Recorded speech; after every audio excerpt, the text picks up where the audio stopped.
Do it. I want you to get excited about your life. Here we go. Stand by, camera, set. If you're going to talk to me, you're going to have to be honest. Stand by, Dr. Phil.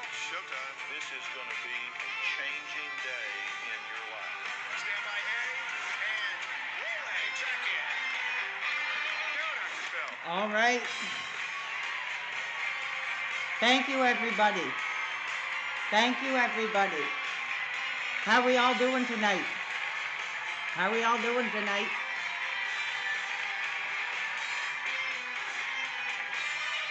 All right. We are here. You're on the air. I hope you guys are hyped up tonight. We got a big program. And, first, I just got to come out and say, I'm incredibly emotional. As I said, I've been up all night, tossing and turning, truly really afraid, of what could happen, what could the repercussions be of me doing this whole thing. And it is incredibly challenging because I've gotten warnings, I've gotten threats, I've had people come me like, this is a dangerous man. And there are lines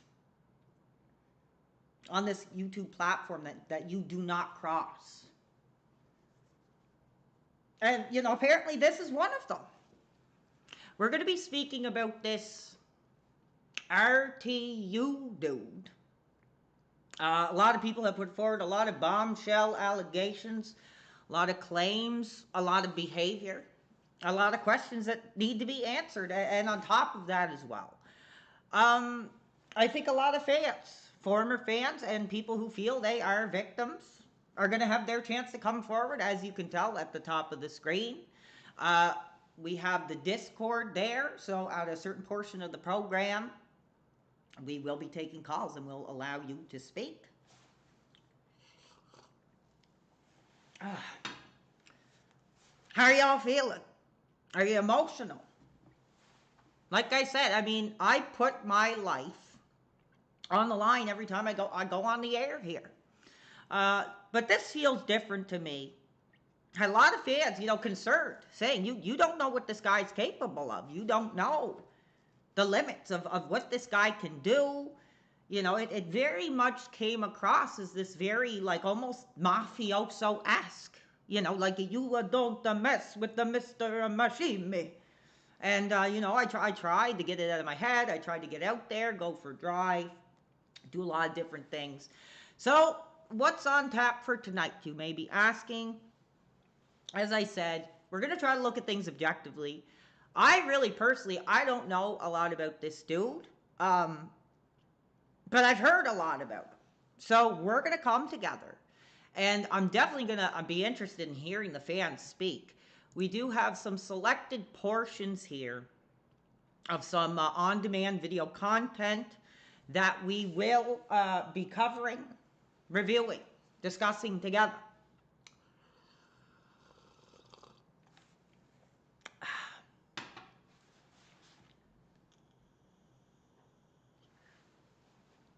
All right. I am going to get started here because we do have some video footage that I want to play for the major live audience. But first we're just going to talk. We're going to talk a little bit because, like I said, this isn't a trash hour. This isn't to destroy a guy's career or anything like that. I'm going to leave that kind of stuff up to the fans. I want to step up and have something to say. We can discuss it. This is really more to find out who this guy is. What really is the controversies here, and how do we heal from how we feel victimized? We have a lot of people. They really do have a lot to say of why they don't like this guy. I really tried to do my due diligence. I was up all night. If you can't tell, I'm a wreck here. But some of the things I found are very interesting, very challenging. And some of what I will say, I think fans are not going to be happy with. So just keep that in mind. I always like to be objective. I like to look at the human behind, who's really on the camera here. And we'll get into that. So I'm going to take a couple questions from the chat here. Let's read what you guys are saying. Hopefully you're hot. This is hot. He deleted his channel, destroyed his own career. There are RTU fans. Yes, there are. And I've heard from them directly, got messages from them directly.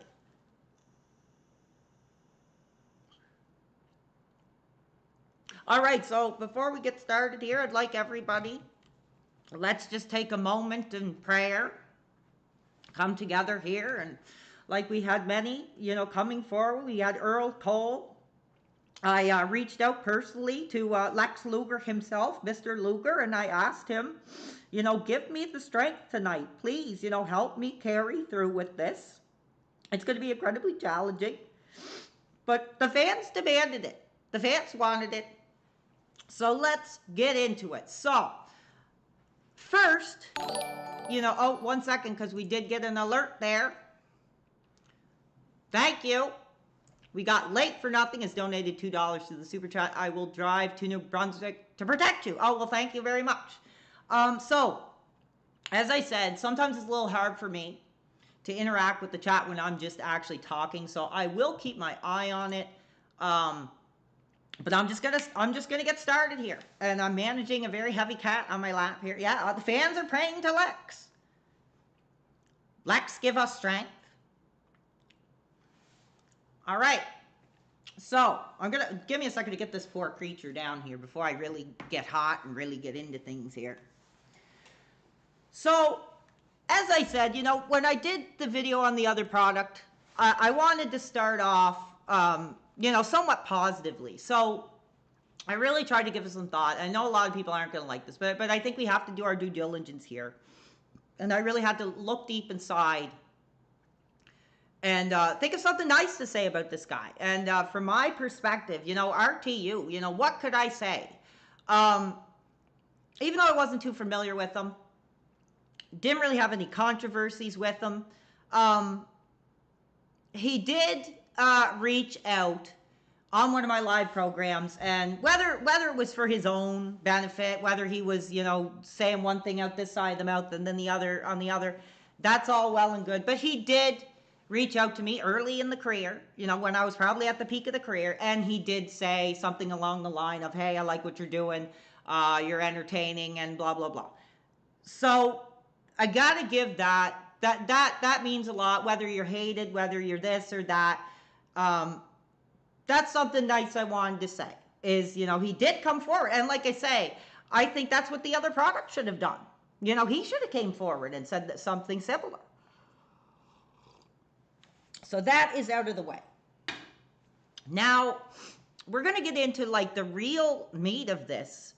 A lot of what people have been telling me, I've been getting tons of messages, tons of lore on this guy.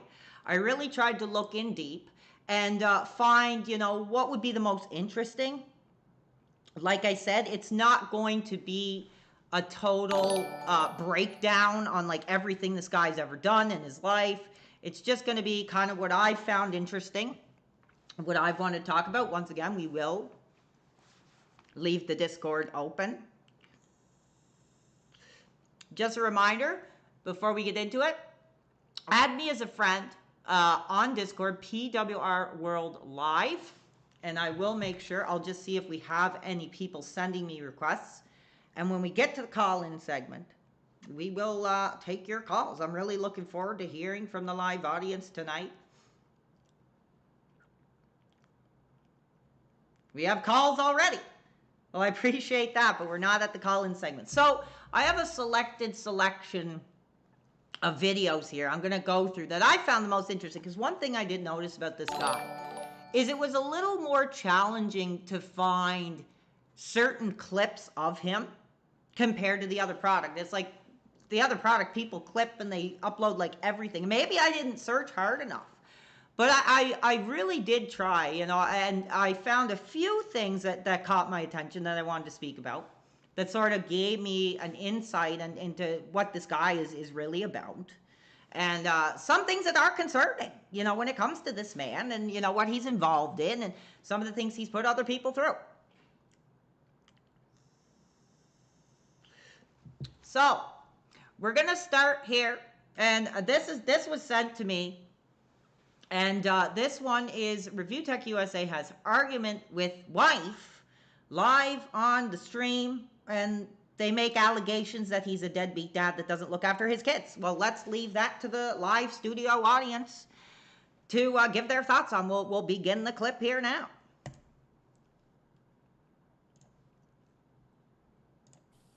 When you're just going on and on and on about it, and then you say something like Morgan Webb and Olivia Munn were not there for you to look. No.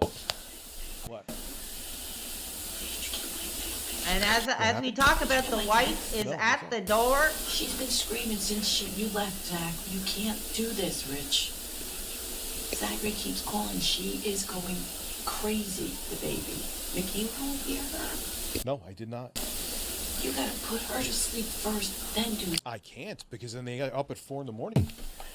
But Rich, you've been doing it. You heard. Clearly, there's some domestic issues going on. Literally in the middle. I can't. Behind the scenes. While he's live on the air in front of his studio audience. I can understand the frustration. You should have put her to sleep first. I can't do that. You've been doing it. All right, I'm live right now. Are you kidding? Oh, I know, but I don't know what to say. He texted you. I texted you. I like how he's got the hand up. to He's take just it like, from me. I'm not dealing this is with gonna this be all crap. over the And I internet think now. that's Thank very you. telling. It's a man who just gets to the point. He's had enough, and blank be gone. No, it's all right. Don't worry about it. He's hot. He knows. You know, this is going to be a major impact to the career.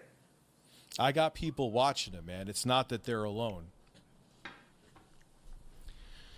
Of course they're going to clip. Who gives a fuck they're going to clip that? I don't care. Now, there is something But I want to wish say people about this. would know not to. Now, what I take from this is, you know, when you're on the air and you're doing your thing, like, things happen. People can interrupt. Piece of butt can storm in and have their arms crossed and tell you what needs to be done. But I think the mistake that he made here with this situation in particular, in my perspective, is he continues to talk about it openly. You know, instead of just let it happen and it goes away and you kind of continue. It seems like he goes on to explain himself to his audience here. No, she's given him a tough time going to sleep. The other two are asleep.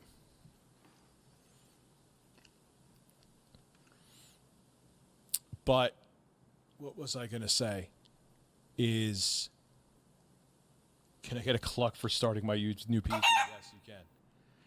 Now, what are your thoughts, fans? Do you think the way he handled the situation was correct? Do you think it was offensive? Let's hear the thoughts from the fans before we continue on here. Should have turned the camera off. Look like his long-lost son, apparently. He talked about this event at least 2 weeks. See, that's what I think is just, I think it's hard, man, because, like, anything can happen. You get your groove going. And I think a lot of people, they want to be transparent with their audience. Like, if this kind of thing happens, and they're doing, like, mental gymnastics on how to justify the behavior. But I just feel like he's just saying a bit too much here. That doesn't need to be said. Because really what you're doing is you're fueling the fire here. Yeah, and it let them say whatever. My children are watched. It's not that I was with them all day. You know, it's not that.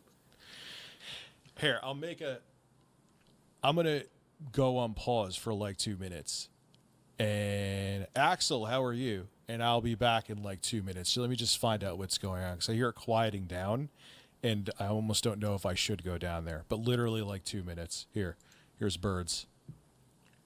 Incredible.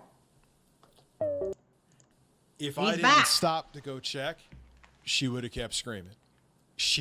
I'm just opening up the Luckily, lines where here to the fans, my making sure I kid's bed accept is, everybody I here. could look without them seeing me, and she was just starting to doze, and she didn't see me. So, And we'll reach out to the fans if you want to discuss this moment. Now's the time.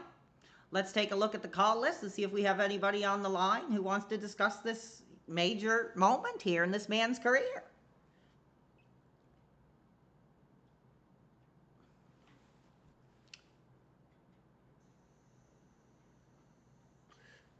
Real Hulk Hogan says interesting situation.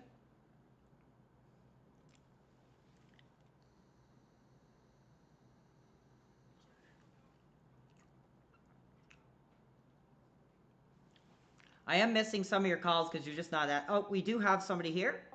Hello, how are you? I won't say your name, for your own protection. We appreciate you coming forward. What are your thoughts on this moment in this man's streaming career? I don't know. You don't know, then why did you call into the line? I forget. Oh my goodness. The games that these people, this is supposed to be a serious discussion. I want to provide a safe space for people to come forward, and that's the kind of crap that we get. 1 second, we do have some other Spicy Punk Rocker Super Job 1, and I can't believe I'm seeing RTU content. Well, like I said, we're looking at this objectively. We're letting the fans speak.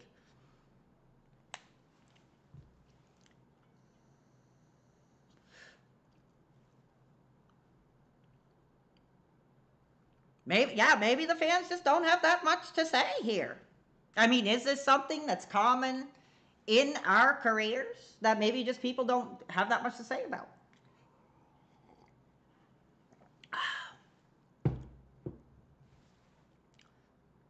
Well, clearly, maybe it's just not a very hot topic. I will leave the lines open.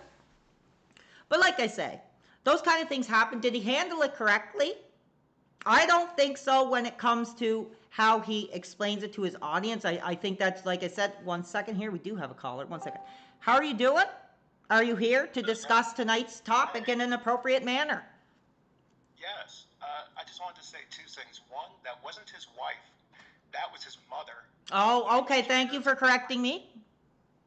And then the second thing is, I just have to say, it's so heartbreaking and so sad to imagine a blind child crying for her dad, and her dad is too busy streaming. I think that's a very sad image. Well, do you think there's further dynamics going on behind closed doors that we're just not openly aware of here?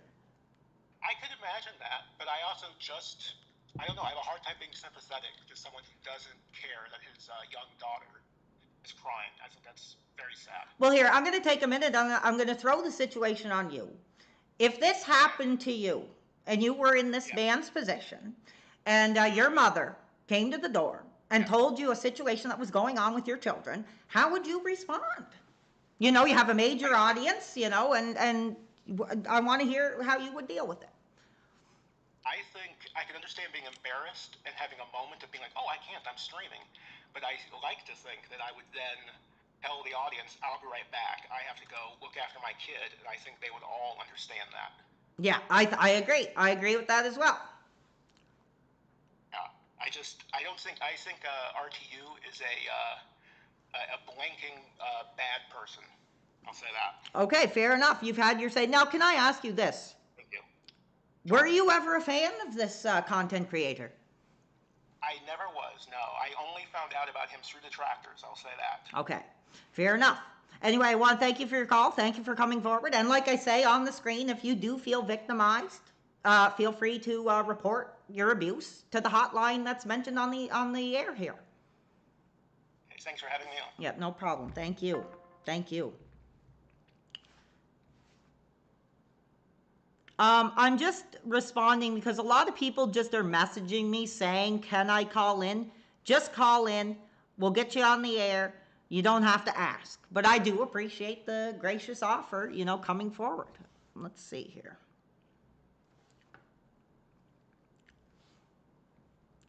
Go ahead. Clearly the fans were hot. This guy was hot about it. He didn't think this was handled in the correct way. All right, we have, I'm not going to say his name. I'm not going to say your name, but I do appreciate you calling in. Are you a fan? Are you a former fan? Do you feel you're a victim of this man? What's on your mind? Do you want to speak on the situation? Sure. Well, I mean, I wouldn't say I'm a fan of RTU because I've seen him through detractor channels myself.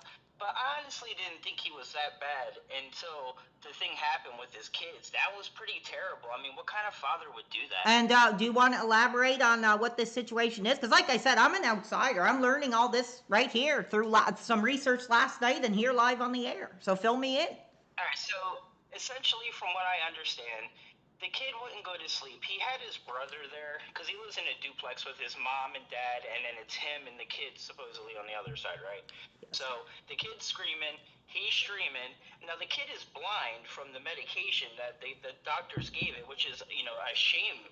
But like, why wouldn't you stop your stream and just go take care of your kid for a second, or just shut the stream off, dude? Like, what's more important? Right. Like, do you feel that internally this man feels that, his career is on the line and he has to be there? I mean, I understand work is work, and you got to do what you got to do. But if you're in the same house as it, what would have been the problem of checking out the kids real quick? Now, here's one thing I'm going to ask you that I'm finding very interesting that you're kind of bringing to light here.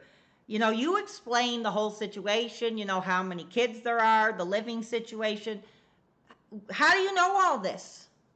Like, did he bring this forward to his audience? Videos and stuff like that. Sorry. Like Snort Hogan and also like the casino would, talk about the casino really don't like Rich a lot. So I got a lot of it through that. But it's not like they're doctoring the footage. It's just clips from his stream. It's like watching the other product. He kind of just does it to himself. Like I said, do you think a big issue here that we're getting to the bottom of is he's just too open and transparent? I mean, I don't know if it's that. Maybe he's lackadaisical, but I mean, there's like one other thing that rubbed me wrong about him. Like, so, do you know who Grace Thorpe is, PWR? No, I do not, sir. Okay, so she's like a streamer. She was like in the local universe a little bit for a little while. She's like a younger chick, right?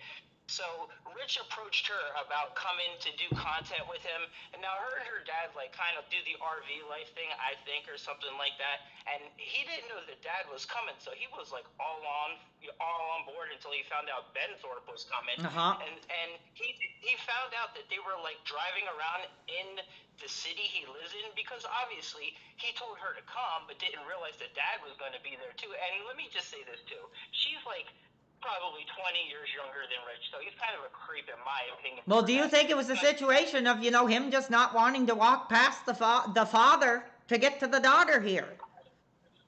Yeah, well, but the thing is that he called the cops on them, on a 19-year-old little girl who wasn't going to do anything to him. Then he gets so scared that he goes out and buys a shotgun. And I mean, I don't know how it is where he lives, but he probably had to go through some sort of like paperwork and pre-thought to do it. But all of that, just be scared of a little bit of confrontation. Now these people were probably going to heckle him. She was going to show up to his house in a chicken suit or something stupid like that. But like Rich, he likes to talk, but he can't walk there. Now, when you put that perspective out there, the guy's having a shotgun and all that, do you think this is a dangerous man? He's not dangerous, but he's definitely like letting his stupidity get the better of him. I mean, like, honestly, like, what was he gonna do? Be like Boogie and pull the shotgun on Grace and Ben show up? I mean, very true. I mean, if he did that, I'm sure his career would be finished, and they just have more to talk about. Anyway, I want to thank you for your perspective. It's all very much appreciated. And like I said, if you're feeling abused, if you're feeling a victim of this whole conversation, feel free to reach out to that abuse hotline that I posted on the air. Got it. All right, thank you. Appreciate you. Fans are really coming forward with a lot of information here. We really appreciate it. So we kind of covered this. Again, what I see in this clip is just a man. I was like, all right, because if she was still screaming, I would have probably had to go. Who's just giving a bit too much to his audience. Okay, we do have someone here. Now, you're that stoner that made that video. Who is PWR? Welcome to the air here. How are you? Hey, man, how are you? Good. What's your question or comment? Yeah, I can hear you, brother. What's your question or comment? Now, I'm going to ask you straightforward. Are you a fan? Are you a former fan? Do you feel like you're a victim? Let's talk about it. No, not necessarily a victim. I am a former fan of RTU, and The reason I started trolling RTU was really the whole thing when he was supposed to donate to St. Jude, and he flipped out on his audience and started lambasting them because he didn't want to complete the goals that he had set up, and he didn't want to donate the money. Right. So he flips out on his audience, right? Cuts the stream, comes back, donates the money, and then continues to flip out on his audience.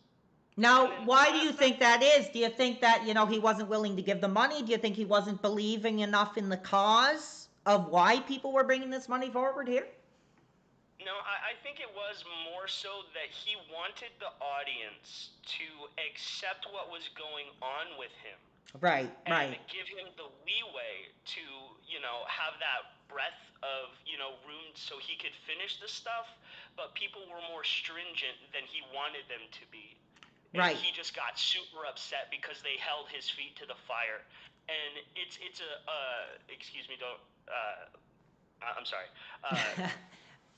Yes, I do ask you to watch your language, brother, on this line. On your show, you can say whatever the F you want, but here, Oh, yeah. I appreciate you taking the time. I am not the curse. I'm sorry. Go ahead.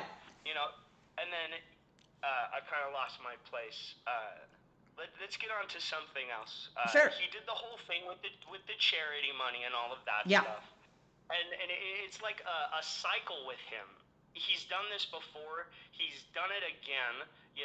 He makes all these boisterous, claims and promises about all this stuff that he wants to do, and Yeah. then when it comes time to actually pay up, he just kind of runs away from it.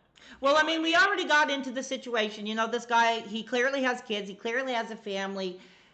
I don't know what his financial situation is. I've seen his numbers. I mean, at one point, he was probably doing fairly well. Do you think it is a situation where there is some kind of financial barrier there, where maybe he does want to do these things, but, the kid's got to have this medicine, or this car needs to be fixed, or some of this crap? Do you think it could be a situation like that? No, not necessarily. I do believe that he should make enough money, given not only his tenure on the platform, but the amount of money he makes during his live streams. I mean, he should make plenty of money. Yeah. Him doing something as stupid as buying a fur bear suit should be simple for him, but he doesn't do that. Right. Instead, he'd rather push it off and push it off and push it off, and then get mad when people bring it up to him. What I think his problem is, he has all these plans, and then he gets lazy and procrastinates and Right. procrastinates. Right. And then never wants to accept the fact that he just didn't do it. Yeah, no, that's very great insight. I very appreciate that. I appreciate you taking the time to call in. I mean, I've really opened up a can of worms. I'm starting to think maybe a night of research wasn't enough here, because I'm really learning a lot, and it's kind of changing my perspective of what I'm really seeing going on here. Yeah. Do you have any questions of Rich? Well, here's my question to you is what is, and we're going to get into it later because we are going to speak about this whole collaboration between him and the other product, but what do you think the relationship really is between this man and that other product? Oh my God, I was hoping you would ask me this question. I really was. So I believe, and now everything I'm gonna say here is my opinion. Yeah.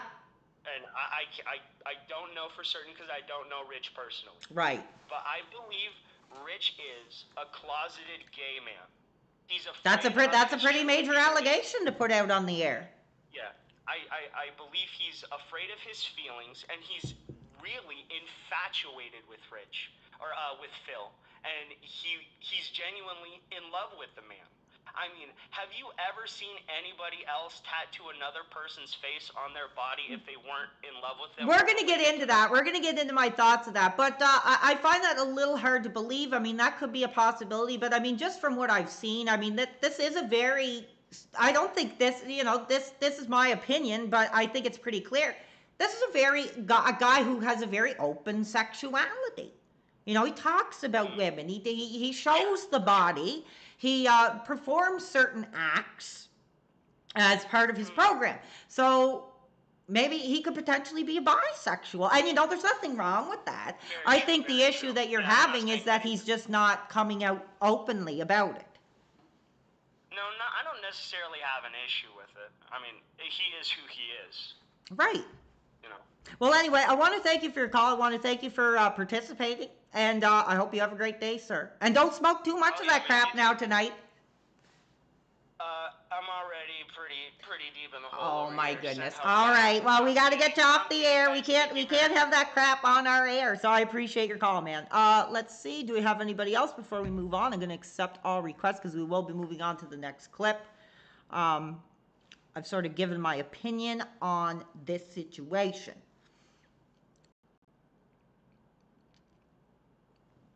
Give you guys another minute. Here.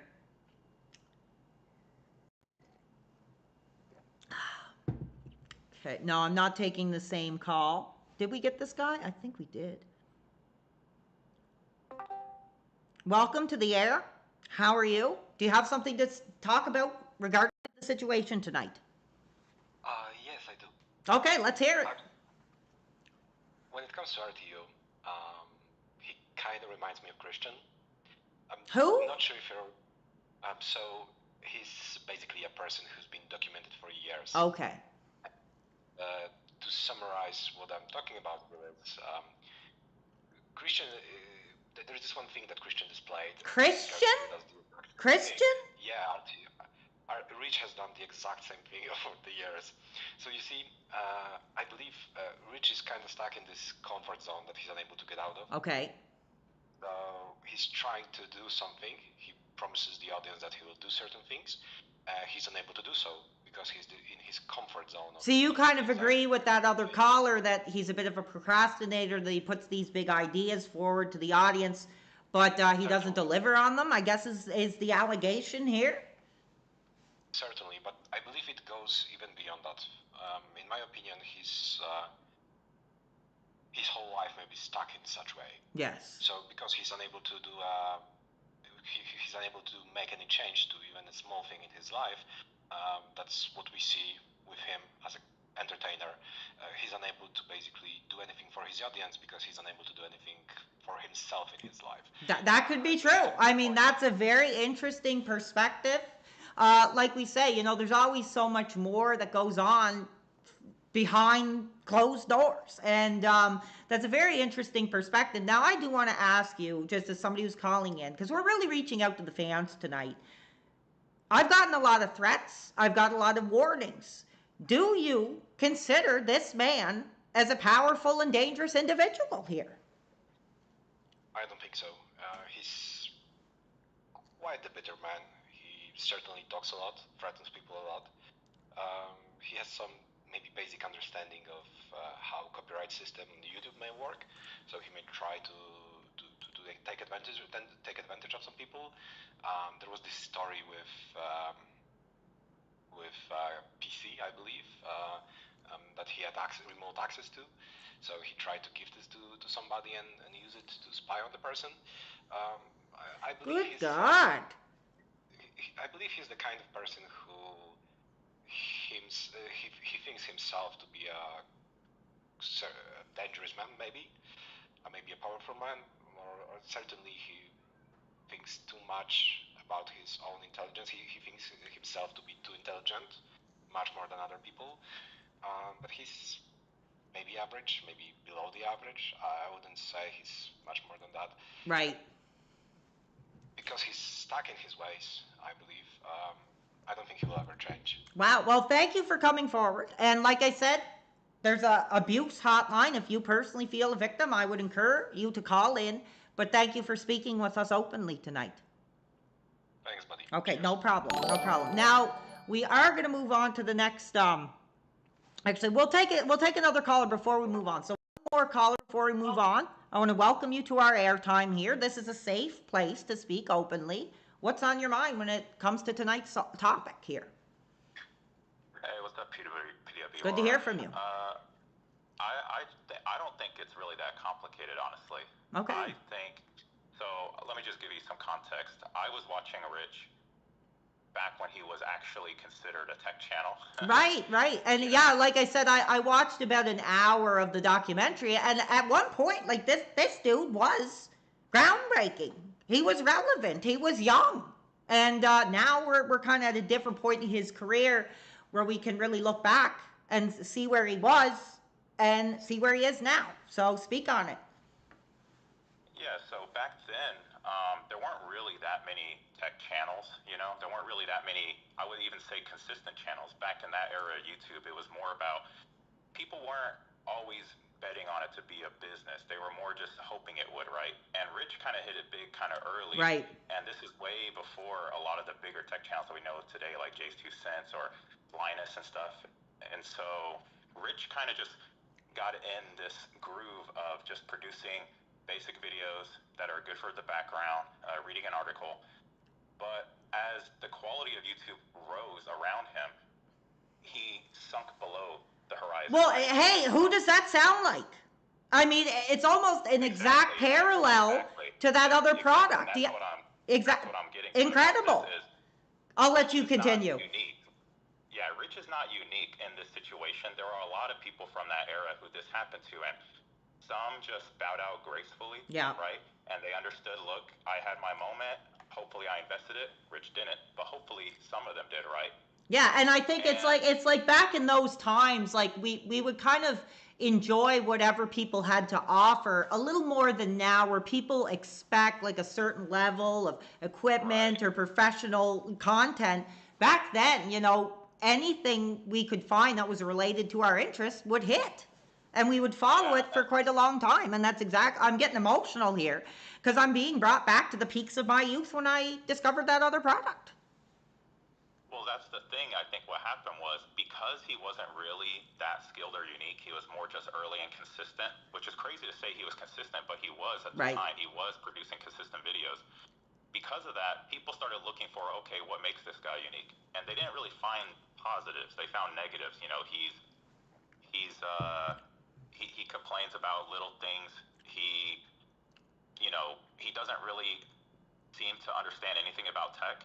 Right. He was just, without a script, without an article, right? He doesn't really have anything. So one thing that I'm curious, and one thing I'm curious about is, one thing that people have told me is he was just kind of the face of it, that he was the voice of it, and there was all these young dudes that were putting the information in front of him. Can you lay any validity to that claim?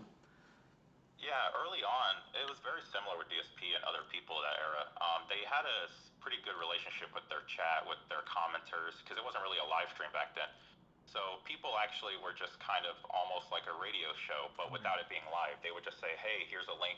What do you think about this? They would ask him, what do they think, right? Right. And he would go basically either find an article or somebody would send him an article, and he would just talk about it for 10 minutes, because back then, YouTube 10-minute thing. And eventually, he started slipping up. He wasn't really vetting the information. He wasn't really, looking into it deeper, and people were getting higher and higher standards. So yeah, he was just never really that amazing. But then that's whenever all these other tech channels got bigger and bigger and bigger, and people started realizing he's not really good at this. And so then they start criticizing him. And that's when Rich really starts to lose it, is when he starts getting criticized. Because then he'll say something, he'll just disagree just to protect his ego, even if he's flat out wrong. He won't even think about if he's wrong or right. I don't think he's actually trying to lie. I think it's an instinctual reaction just to, no, I'm better. No, I'm good. Yeah, anyway, I'm gonna end the call there because I have some things to say about what you're talking about. Yeah. So anyway, thank you for your. I'll let you finish. Yeah. And that's all it really is. And now the one thing that kind of does make me wonder is, where does he go from here? Because, right, to be honest, his parents are older, and without their support, without their retirement money and stuff like that, I don't think he could support himself. So I'm not sure what happens after. That's where I think the danger comes. All right, we'll leave it at that. Now, what I took from that incredible conversation, fans are really educated on this topic. They're really coming forward. And like I said, the whole topic of tonight isn't like screw RTU or FRT. It's who is RTU? You know, and we're taking that very seriously. We're just reaching out to the community. We're watching a couple clips that people sent to me or that I found, and we're really digging in here, and we're asking, who is this man? But from that conversation, you know, something that I took, you know, that I would say to this RTU dude is, like, I've been doing this for a little bit now, about a month or a month and a half, and one thing I learned, like, pretty darn quickly, is you just can't let these things get to you, you know, because the more you give in, the more you try to, you know, rewrite the history or whatever. That's just fueling the fire here. And I have firsthand experience in that. And if there was one thing I could say from that call, that would be something that clearly this guy needs to work on, you know, in the perspective of the fans. Now, we're going to move on to another clip here. I just want to take a minute to see is everybody okay? Do we have anybody that, you know, I might need to call the medical services, you know, psychological services? As I mentioned, we do have an abuse hotline if this show is covering a topic that is too sensitive here.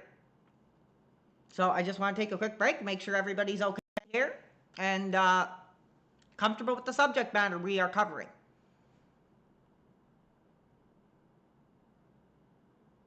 Looks like everybody's okay. Need a drink?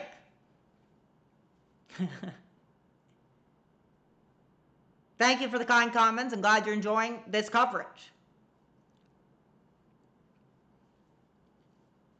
Okay, so we're going to move on. Now, I got to kind of get into my zone here because I wanted to speak about this. So this was something I found that I thought was very telling, very concerning, scary, in fact. Now, I don't know the whole context. You know, I have been chatting a little bit back and forth with this 8-bit Eric dude. It's funny because I did come across his videos, you know, early in my life. Watched him here and there. Didn't know like too much about him, but somehow, you know, he ended up finding my channel, and I guess he enjoyed the content. And we've sort of been like internet friendly here and there.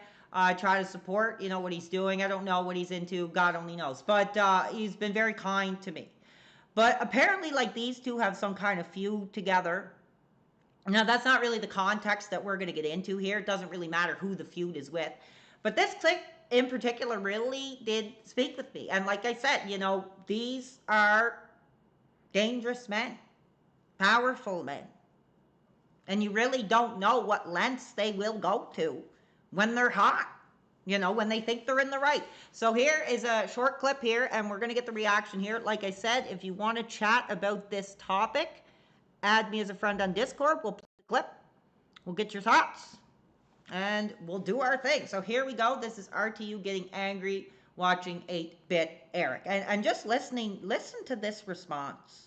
You know, if you've ever had men or a man in your life, you know, yell at you or speak, you know, harshly to you, you may want to mute the stream, because it could potentially be triggering for some members of the live studio audience here tonight.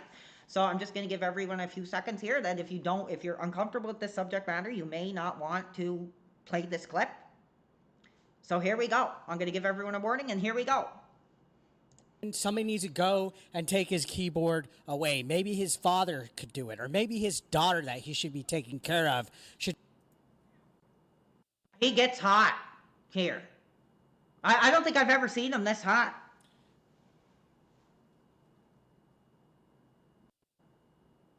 All of these people, if I had to pretend to apologize to these people, I'd rather work at Walmart again. Eric, you're another one. I'll watch my words. Watch this. Don't see me anywhere. It goes from jokes and roasting to you saying that I should be taking care of my sick kid who's taken care of. Me and the mother live in 2 separate houses. Keep my fucking kid's name out of your mouth, because then you'll have to worry. Incredible.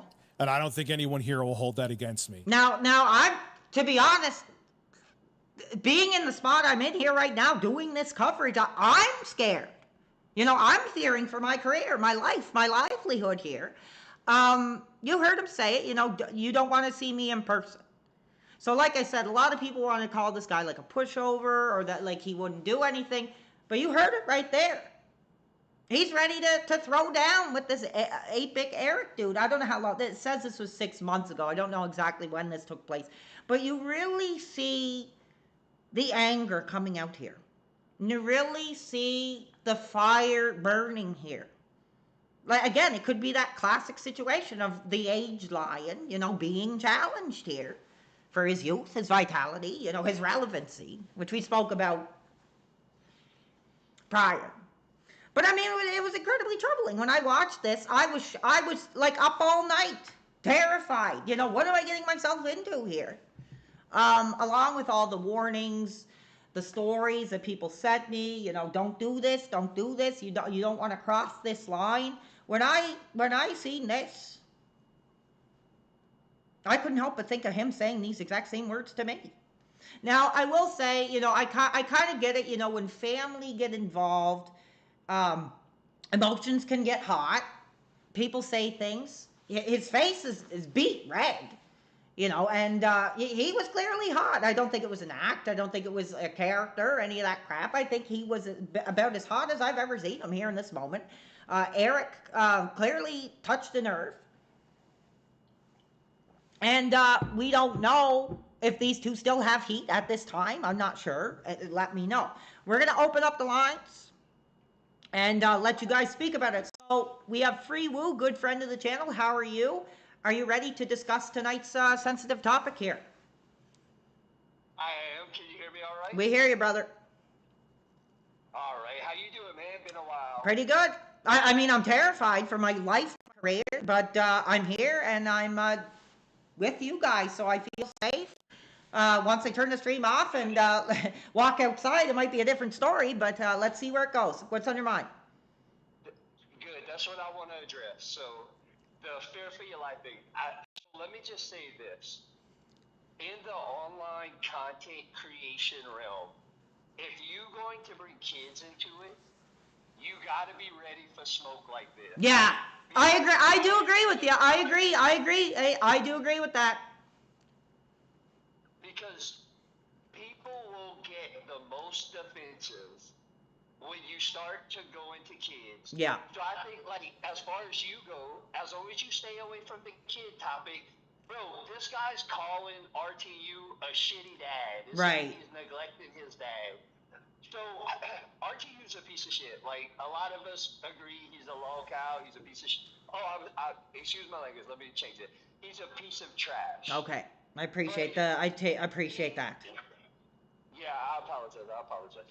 But he does seem to care on some level about his kids. Yeah. I you're right. I did get that. Regardless of what the situation is, I think he does take some kind of pride in what's going on behind the scenes with these ailing, allegedly children. And he clapped back. So I don't really know the situation. I'm not going to get into like the situation, what's going on, because I don't know. That's for social services to, get into. But I very much appreciate that. Now, do you think, like I said before, do you think that's just too much of a sensitive topic that he shouldn't even be discussing his children? It's kind of ironic you asked that, because that's exactly what I was getting ready to ask you. Do you think his response here is justified?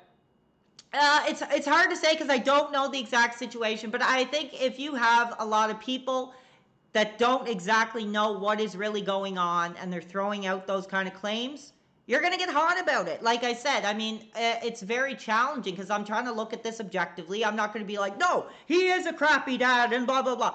I don't know. I tried to look for a prison sentence or, a mugshot, and I didn't come across them. Nobody knows what goes on behind closed doors.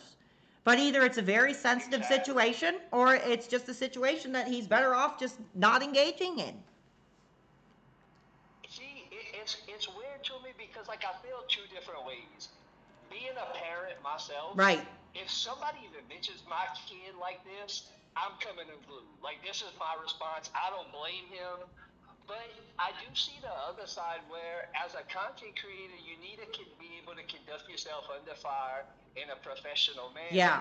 So should he have kept it cool right here? I can see that argument as well. So, but I can just tell you, myself, if somebody comes after my kids, I'm coming unglued. Like I'm warning them that if I ever catch you in public, like we scrapping. So I get it, but see, you a content creator, I'm not. So what do you think? I appreciate your perspective, and what's going in my mind, just as you say that, is when we're in this career, you know, we're like right in the line of fire, and people are going to know what buttons to press, whether it's true or whether it's not. And it's very clear that whatever is going on, whether it's a negative family situation, whether it's a positive family situation, that's a very sensitive issue for this man. And I think he just needs to get the hell away from it, and just don't bring it up. Don't react to it, because you're going to react to it. You're going to give them exactly what they want. That's exactly what I would say. I don't even know why he would touch on this subject. Like, I would avoid it. I would never bring it up, because if that's going to be my reaction, I don't want people to see that. I'm an online content creator. Like, I want them to feel welcome and positive when they come to my streams. Like I said, like, leave your piece of butt, leave your kids, leave it at the door, get in front of the webcam, and do your thing. But is that what makes them lolcows, not being able to do that? All right. I think so. Well, I appreciate your perspective. We do have other callers on the line, brother. Always great to chat with you, okay? Thank you. All right, let's get some other perspectives here. Do we have any other callers on the line? Now is your opportunity before we move on. I'm accepting everybody openly, with respect, and hopefully you show me the same respect here. How are you doing? I'm not going to read your name for your own privacy, your own safety. What's on your mind related to this topic tonight? Well, I was a former Best Buy employee. Incredible. And right near where the man himself lives. Which man himself? And the one we're speaking of. Okay, yeah, I thought you were mentioning the other product there for a second. Oh, no, I'm sorry. My bad. Go ahead. Anyways, he likes to use our restroom, you know, when he has to do his second, you know, release, you know. Okay, I'm gonna give you a minute, but I just have a feeling this isn't reality here. Oh no, this is real. He speaks about this on his podcast. He likes to go there because he's not allowed to go in his own, restroom. Not sure what's going on there. Oh, 1 second. But he does leave quite a mess. We almost had a disaster here. Oh my.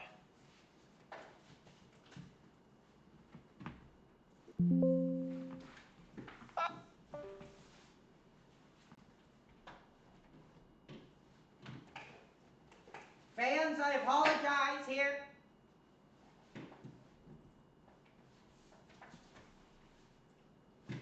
Are we still on? Yes, we are.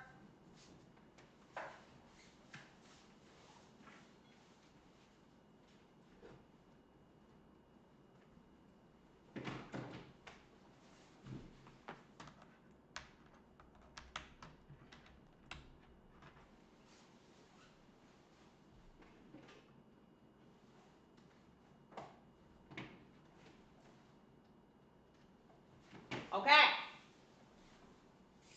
That was a close one. Whew. We just had to dodge an attack there.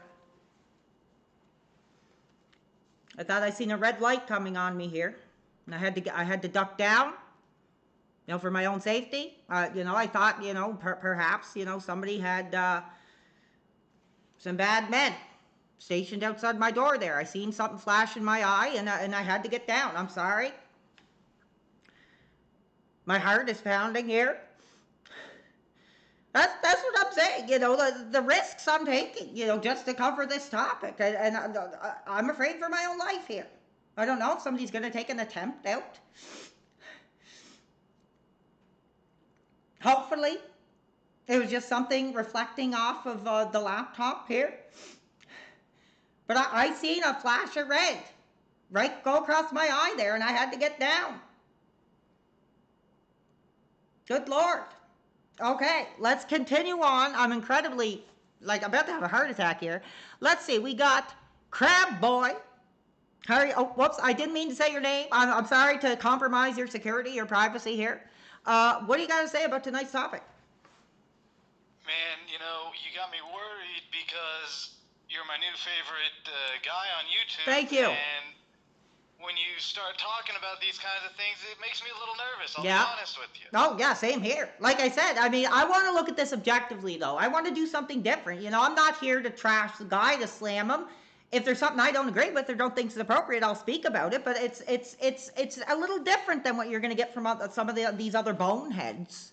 I really want to do this in a professional manner here.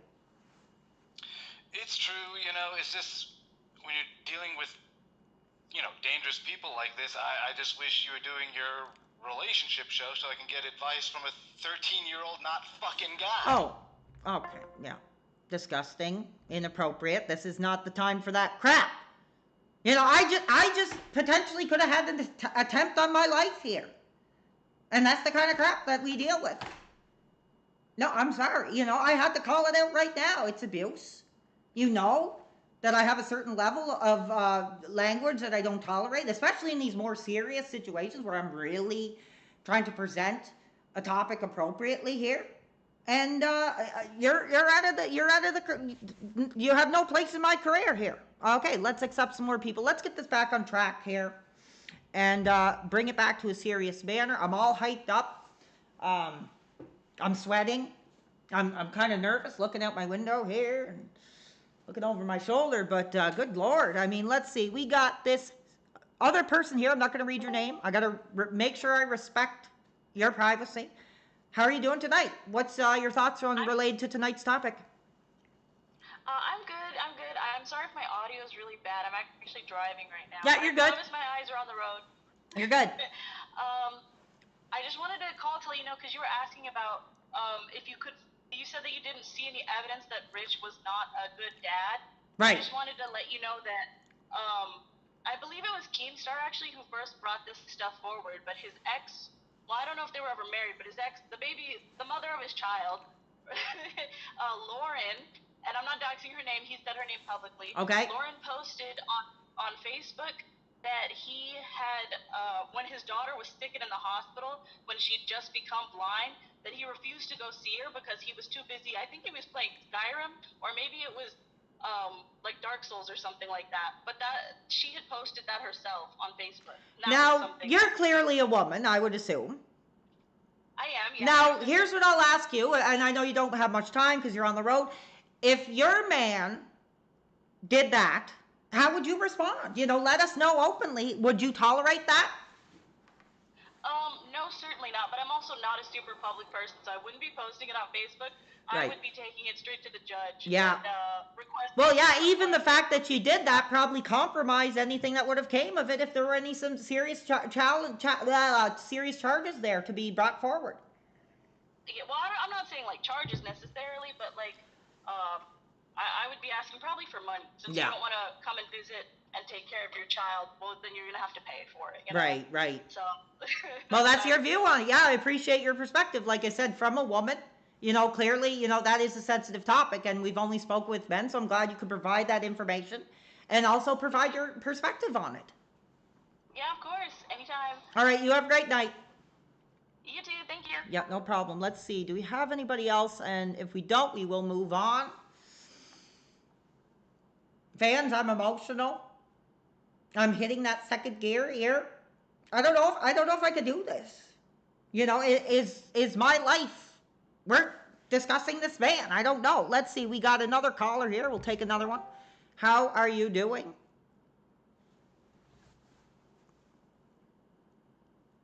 Are you on the air?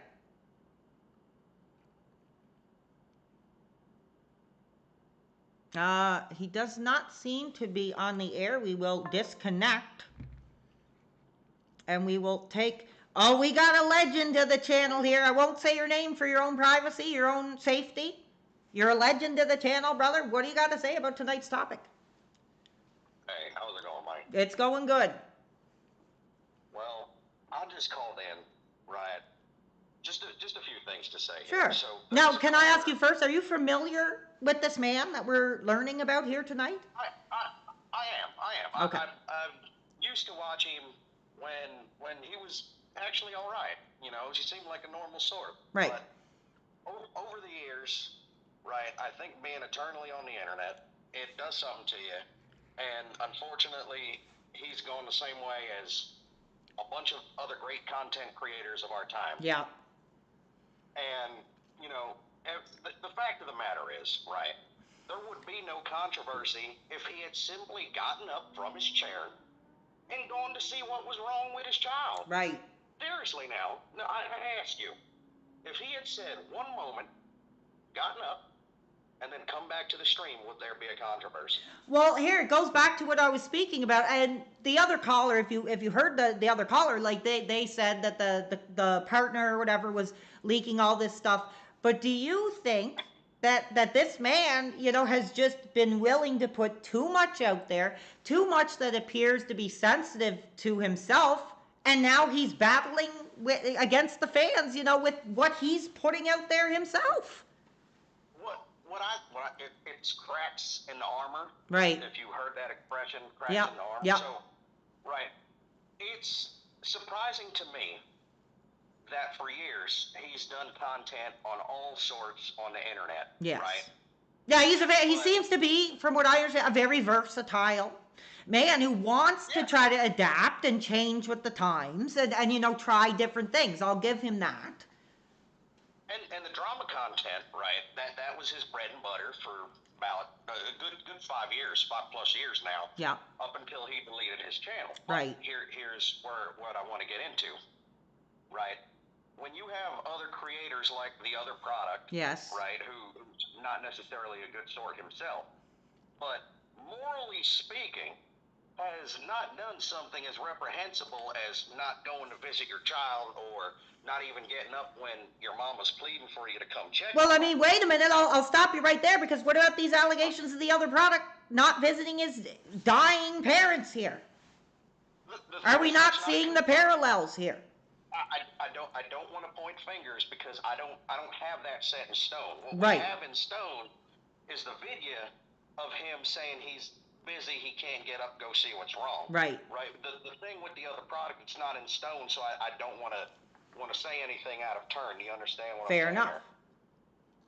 But when you have people like the other product, right, who seems more, I would say, sane. I mean, he's not tattooing any picture of another gentleman on his body. And Right. It's not just the other product either. I mean, there have been some reprehensible folks lately on the internet, Yeah. like that Nick Rekieta. I haven't heard of him, but I've been getting all this information on this dude, so maybe another issue here we'll cover some other time, but I have no idea about that guy. Yeah, I used to watch that feller, and he had an issue. He had plenty of times where his little ones needed him to get up from the chair. Yeah. And it never became an issue. He got up from the chair. Now, how do you have a reprehensible guy like that on more of a moral high ground? I just don't understand. Well, I want to. On your child. Incredible insight. I just want to end the conversation. It's like, in your opinion, what is really going on here? If you get to a point where you can't stop, you know, you can't get up or whatever it may be, is it that he feels, you know, that's going to damage his brand? Do you think it's going to damage his relationship with his audience? Is it going to damage his income? Like, what is really going on here? What is it, that, in your opinion? I'll finish with this. Yep. Finish with this. Yep. I know you got other callers. Oh, don't go ahead. You're doing great, brother, by the way. Thank you. So I think it's just what I've been saying, being on the internet too long and doing too much drama content. Eventually, your life is going to come into your content whether you want it to or not. Yeah. And the older you get, right, it's just like I said, more cracks in the armor. Mm-hmm. And the image that he was putting forth about being this paragon of truth and sanity, it's just falling apart. And he's doubling, tripling, quadrupling down. You got them Kino fellas that Yeah. are covering it, and they're not making up stories, Right. And he can't handle it, and he's breaking down, tattooing men on his body, and it's ridiculous. We're going to get into that later. We're going to cover that later. So I'm going to let you go there. I'm going to thank you for your call. Always a treat chatting with you, brother. Thank you for everything you do. And I will let you go, man. Hey, brother. All right. Take All care. right, take care. Incredible insight. Now we do have another member of the channel here who I will not reveal your name for your own safety, your own security, but you are on the air. Let's have a conversation here. They're going to know who I am. Big up, Shu, right? So I just tuned in. I noticed you were talking about this RTU fellow. Yeah. Yeah. But like I said, the main goal tonight is the question, like, who is this man? Can you answer that for us? What I want to make sure I put this, thing right front and centre and make sure it's been said. Sure. Is he had his Dropbox, and in his Dropbox he had folders, and they were his naughty folders. And in one of those folders, what happened was his ex-partner, their daughter, it's not his daughter, it's his ex-partner's daughter. Her and some friends got photos on their phone, and they'd ended up in his Dropbox. Now he said that they wanted to change phones, and they used his Dropbox to store it, and that's a load of nonsense. And what he did was he had photos of, like, he chiefed those photos of those girls and put them on his Dropbox for his wanky folder.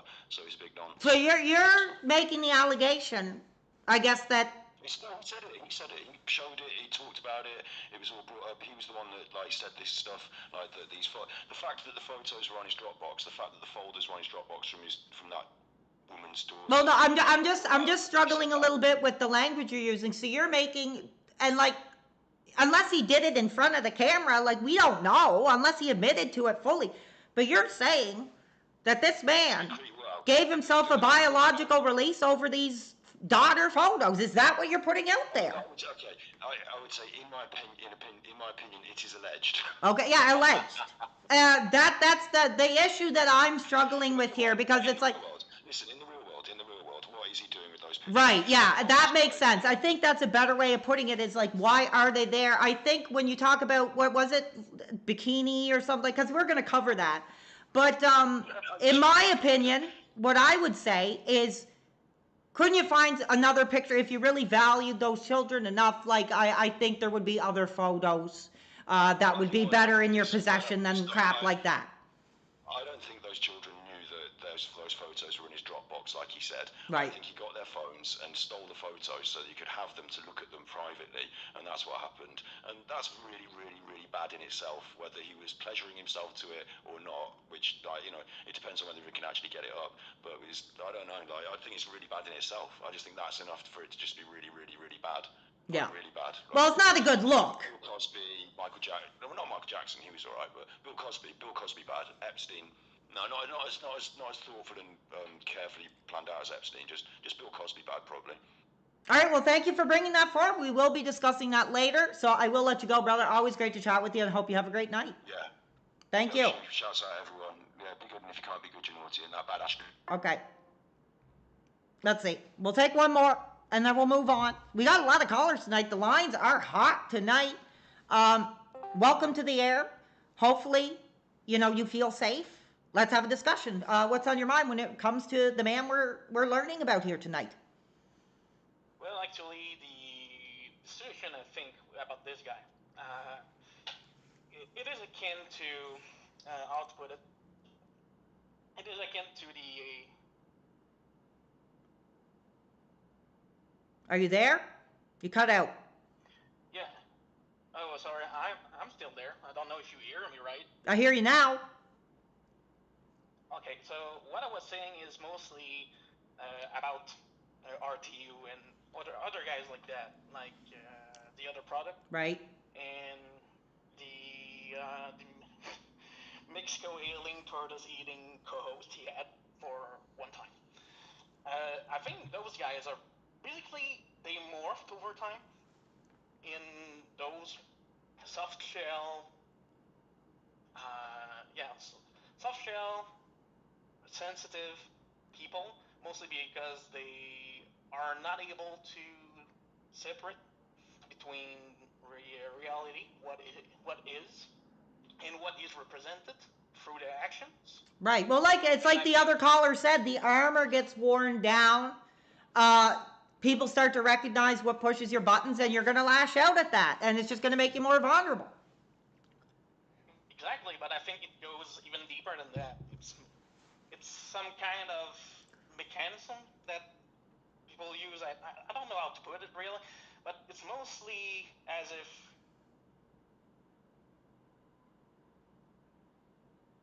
Yes. Okay, I'm sorry. You're cutting in and out of the line. We'll have to take another caller. And then we do have to move on. We got to get through these clips here. And we want to open up the lines to people that actually have something to say, that they're passionate about, that they're emotional about. Here we go. We'll take one more. I won't use your name for your own safety. How are you doing? What are your thoughts related to this man that we're learning about here? Hey, doing good. I think Richard's a big fat fucking retard. Okay, well, yeah, you're entitled to that opinion, but when it comes to that language, I'm sorry. The fans heard you say it, but I won't tolerate it. If you want to call back and reword, your description, I would be okay with that. Okay, let's see. We got another fan calling in. What do you have to add to tonight's discussion? Yo, PWR, I'm hot right now. Not glad to hear it. Glad that you're not feeling vulnerable, that you're not afraid. Like I said, I fear for my life right now. So knowing the fans are hot, the fans are passionate, and we're all healing together, that means a lot to me here. You know why I feel abused by this guy? Okay, go ahead. Tell the audience. Because I had to see this guy with his freaking shirt off. Okay. That garbage-looking man, that disgusting 600-pound body sweating with air everywhere, made me sick to my stomach. And you know what? RTU, I'm gonna go off for a little bit. Give me like 2 minutes. Yeah, go ahead. This is your time for you to confront, the emotions you're dealing with. So go ahead. We'll allow it here. All this guy had to do was put the tech reviews in the bag, but that wasn't good enough for him. But then he started live streaming. And you know what? You know why his tech reviews were so good before? Because of his editor. Because of his editor, Jay. Yeah, apparently he had a young dude, behind the scenes. He did. And when they went live, they didn't make as much money as they did on the videos. So, for all his work, all his past history on that channel, what did RTU do to Jay, his editor? Fired him and didn't pay him his last check on his birthday. Oh. That's what he did. And you know what that opened? That opened a whole can of worms. That opened a whole abyss. It's the toothpaste that came out that you can't put back in the bottle. Okay, now can I pause you right there? Because I want to ask you a question. You seem very educated. You really came forward expressing your concern. What is the whole taking the shirt off thing? Now, is that something that the fans wanted to see? Is it something that he assumes that the audience wanted to see? Just explain this to me here. It's because he has no self-respect.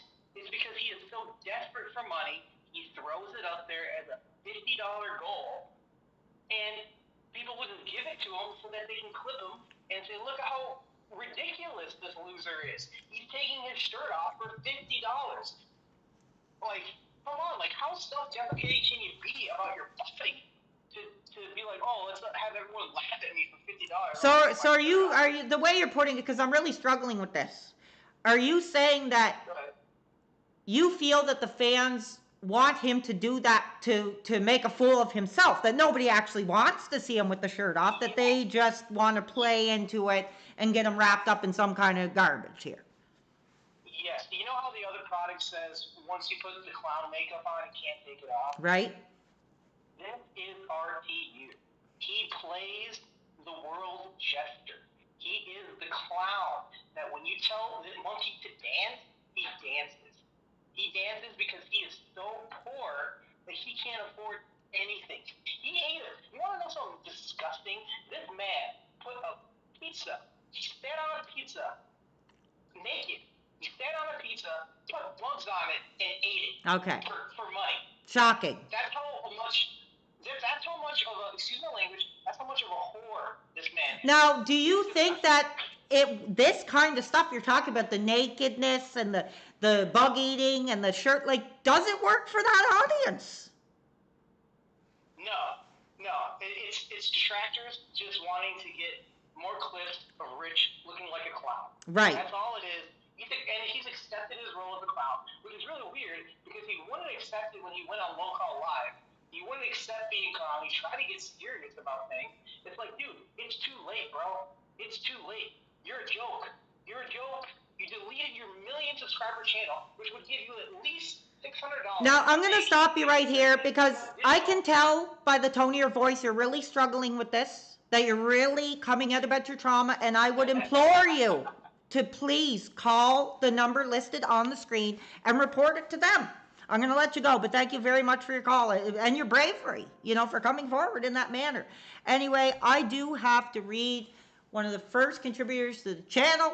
Once again, Andrew Bins is super chatted $10, and he says, hot, hard-hitting interviews. Thank you, Andrew, for that. We're going to move on to our next clip here. What is it? We're going to get into the tattoo stuff. We talked about it a little bit.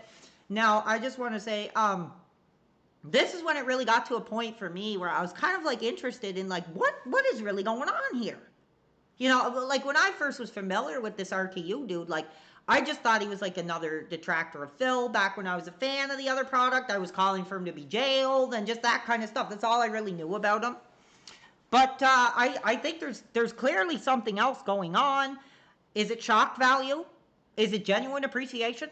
We're going to get into it. Now, this clip is a little confusing because there's young dudes yammering on. So we're going to try to get to the meat and potatoes of it here. And then we'll take some calls and see what you guys have to say. So here we go. This is RTU coping over his DSP tattoo.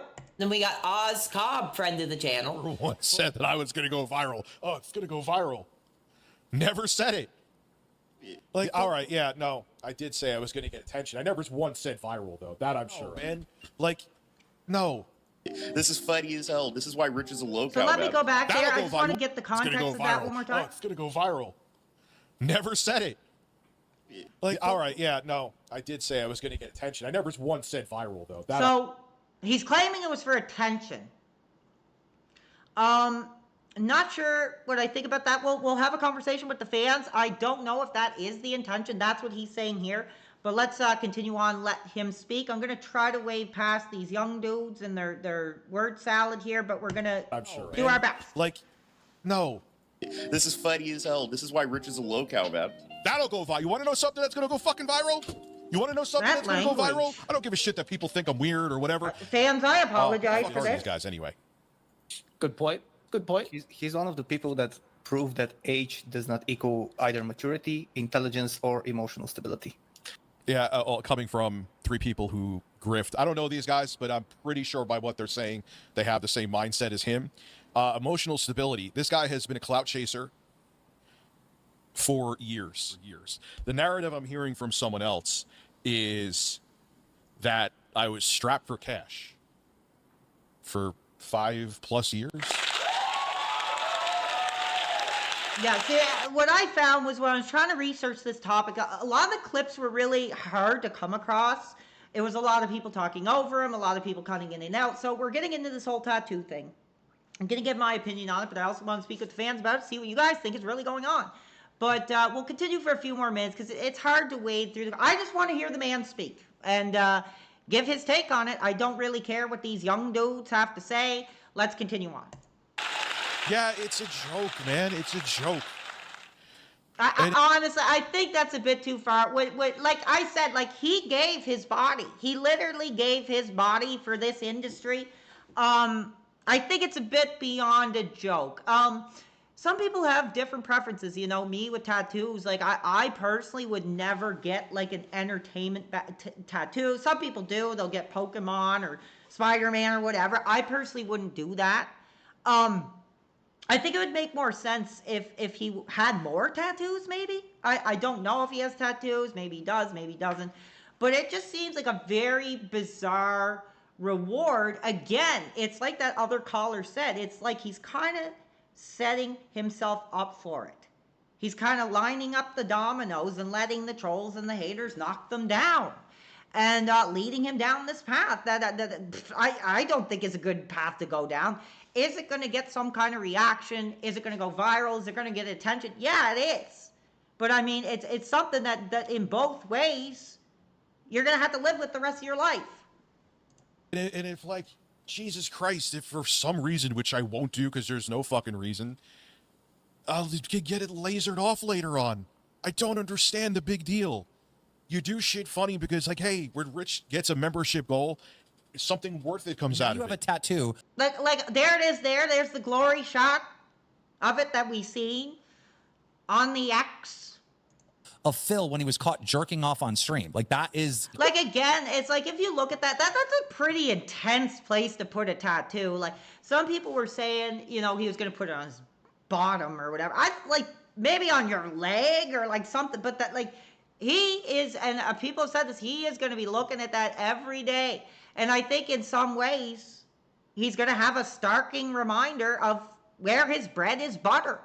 And it makes me think if that's what's really going on here. If there is more to this, it's almost some kind of really troubling parasocial, financial, whatever it is. There's some kind of relationship here. I'm not saying it's a sexual, I'm not saying it's a romantic, but there is definitely something going on here where I think when I look at this, I just feel like he knows how his bread is buttered here. Let's take a minute here while we have it on the screen. We'll get the reaction from the fans and see what you guys want to talk about. So we are discussing the tattoo. Like I said, people, you don't have to ask to call in. Just add me as a friend would help. But we're going to accept everybody. If you use language that isn't suited for this afternoon program, you're going to be off. But I want to get the take. You know, I gave my opinion. Like I said, I'm learning here. I'm not a 10-year RTU lore expert here. I'm learning. And that's my reaction. I'm not going to say, I'm not going to shame him for doing it. Like, we're on the internet. We might do dumb things. Like, it's just, it's like, I can't help but look at it as he's lining it up for the haters. Because, like, I think he knew at some level, like, the people who are going to pay to get this done are not, like, genuine fans. I don't know. So let's get your guys' opinions on it. We'll speak openly. A lot of people are calling, but you're not adding me as a friend. We do have a call. As I mentioned, we're going to leave your name out of this for your own safety, your own protection. What do you got on the RTU tattoo situation? Well, I am under the impression, I've been told that the man has a disease, a sexually transmitted disease. Okay, and what's that based off? Do you have documented proof of that? Do you have anything you can send to me or share with the audience? Or is that just your assumption here? Of course. It's been in the works. I will make sure to forward all this information to you once it is written in stone. But it is something to think about because that man would not disclose that kind of information. He would just spread it. It's kind of in his character. That's all I wanted to share with the audience. Okay, well, like I say, I mean, I'm trying to look at this objectively. I mean, just throwing stuff out like that, that's a little too much. That's a little unfair. So I'm not gonna comment on that until you show me the blood report. Until you show me the medical history, I'm not gonna entertain that rumor here. So let's see. Do we have anybody else on the line? A lot of people keep calling, but you're not adding me as a friend, so I'm not getting your calls on the line. So I will do my best. Just keep calling. People are asking how you call in. You press the phone button, brother.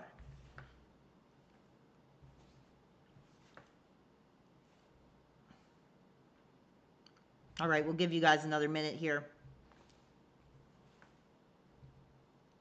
I'm leaving it up to the fans. Let's see what you guys are saying. All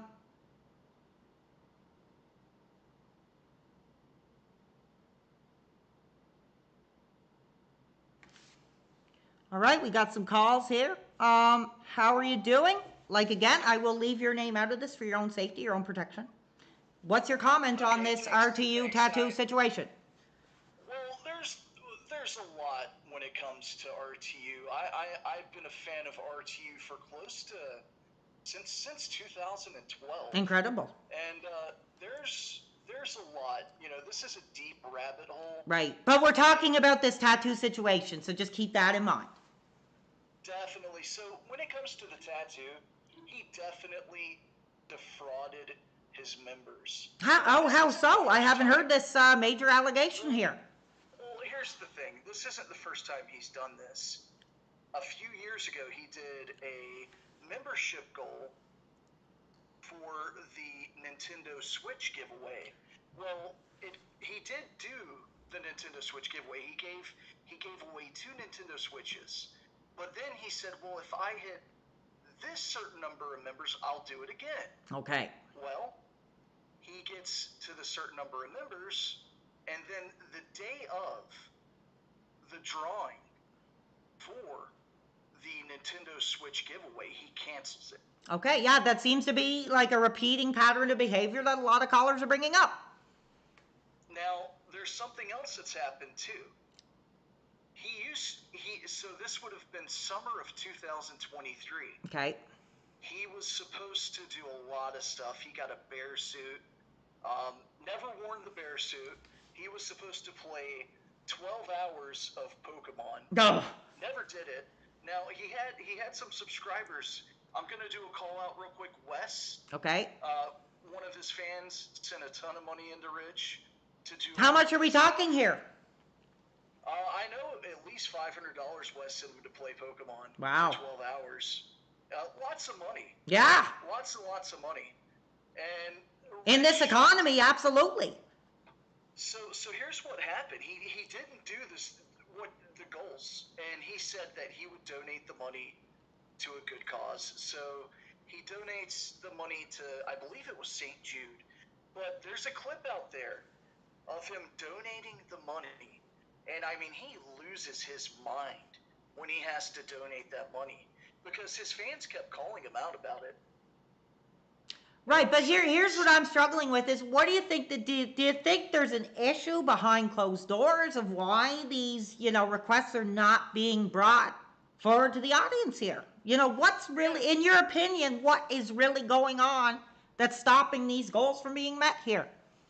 Well, Rich is a scammer. I think Blackbuster Critic called him out.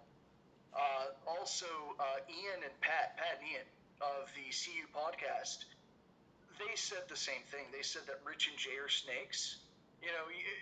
It's a huge rabbit hole. You've got Rich.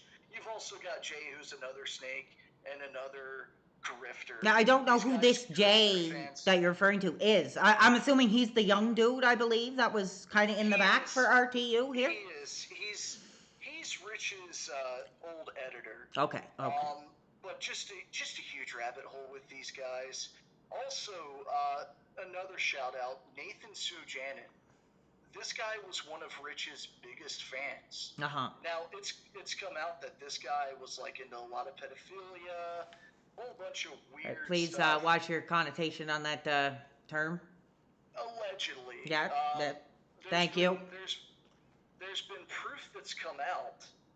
Video footage of this Nathan Sujanin guy talking with 11-year-olds. Oh, good God. All sorts of stuff. He even admitted to it. But yeah, it's a deep rabbit hole. A lot of Rich's fans are creepy guys. But here's the question. I'm asking: is there fans? Is there fans of this guy that are keeping his career going here? Because it just seems like he gets nothing but hate. But I mean, the money's got to be coming from somewhere. Do you believe that there are fans out there that are supporting this guy? Or do you believe it's all just to get him to go along with the act here?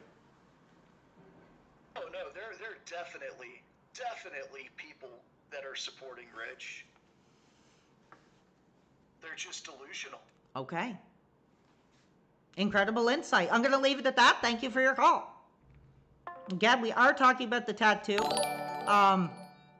We do have a super chat donation from Stanley. Why do you think Keno Casino have 100 plus videos? Well, that's the thing I was struggling with was like, I don't want to go off too much on a tangent because we do have callers on the line here, but I found it hard in the same way you find the videos of the other product just talking and there's nothing interspliced. This guy, it's hard to find like 2-3 minute clips of him talking.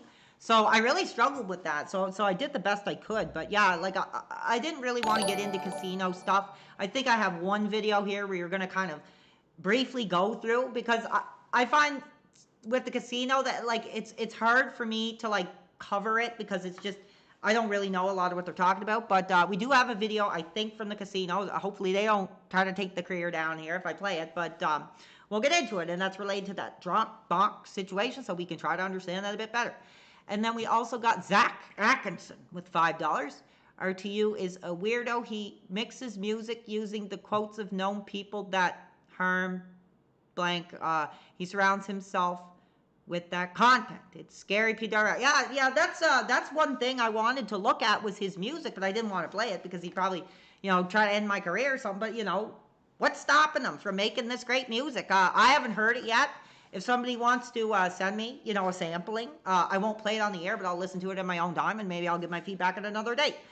We got another caller on the line here. How are you doing? Welcome to tonight's program. I hope you feel safe coming forward with whatever you want to bring to the table here. Thanks. I don't really have anything personal, but it's like an observation on Rich. Well, is it related to this tattoo situation? Because that's the topic here right now. Oh, with PSP? Yes.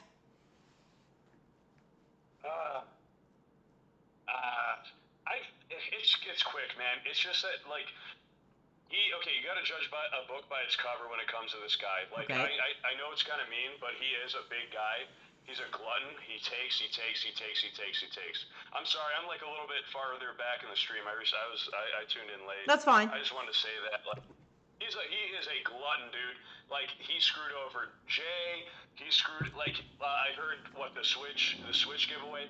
This guy just takes and takes, and it sucks because I was such a huge fan for so long. Really? For years, when did you first, get involved with this gentleman here? RTU? Well, yes.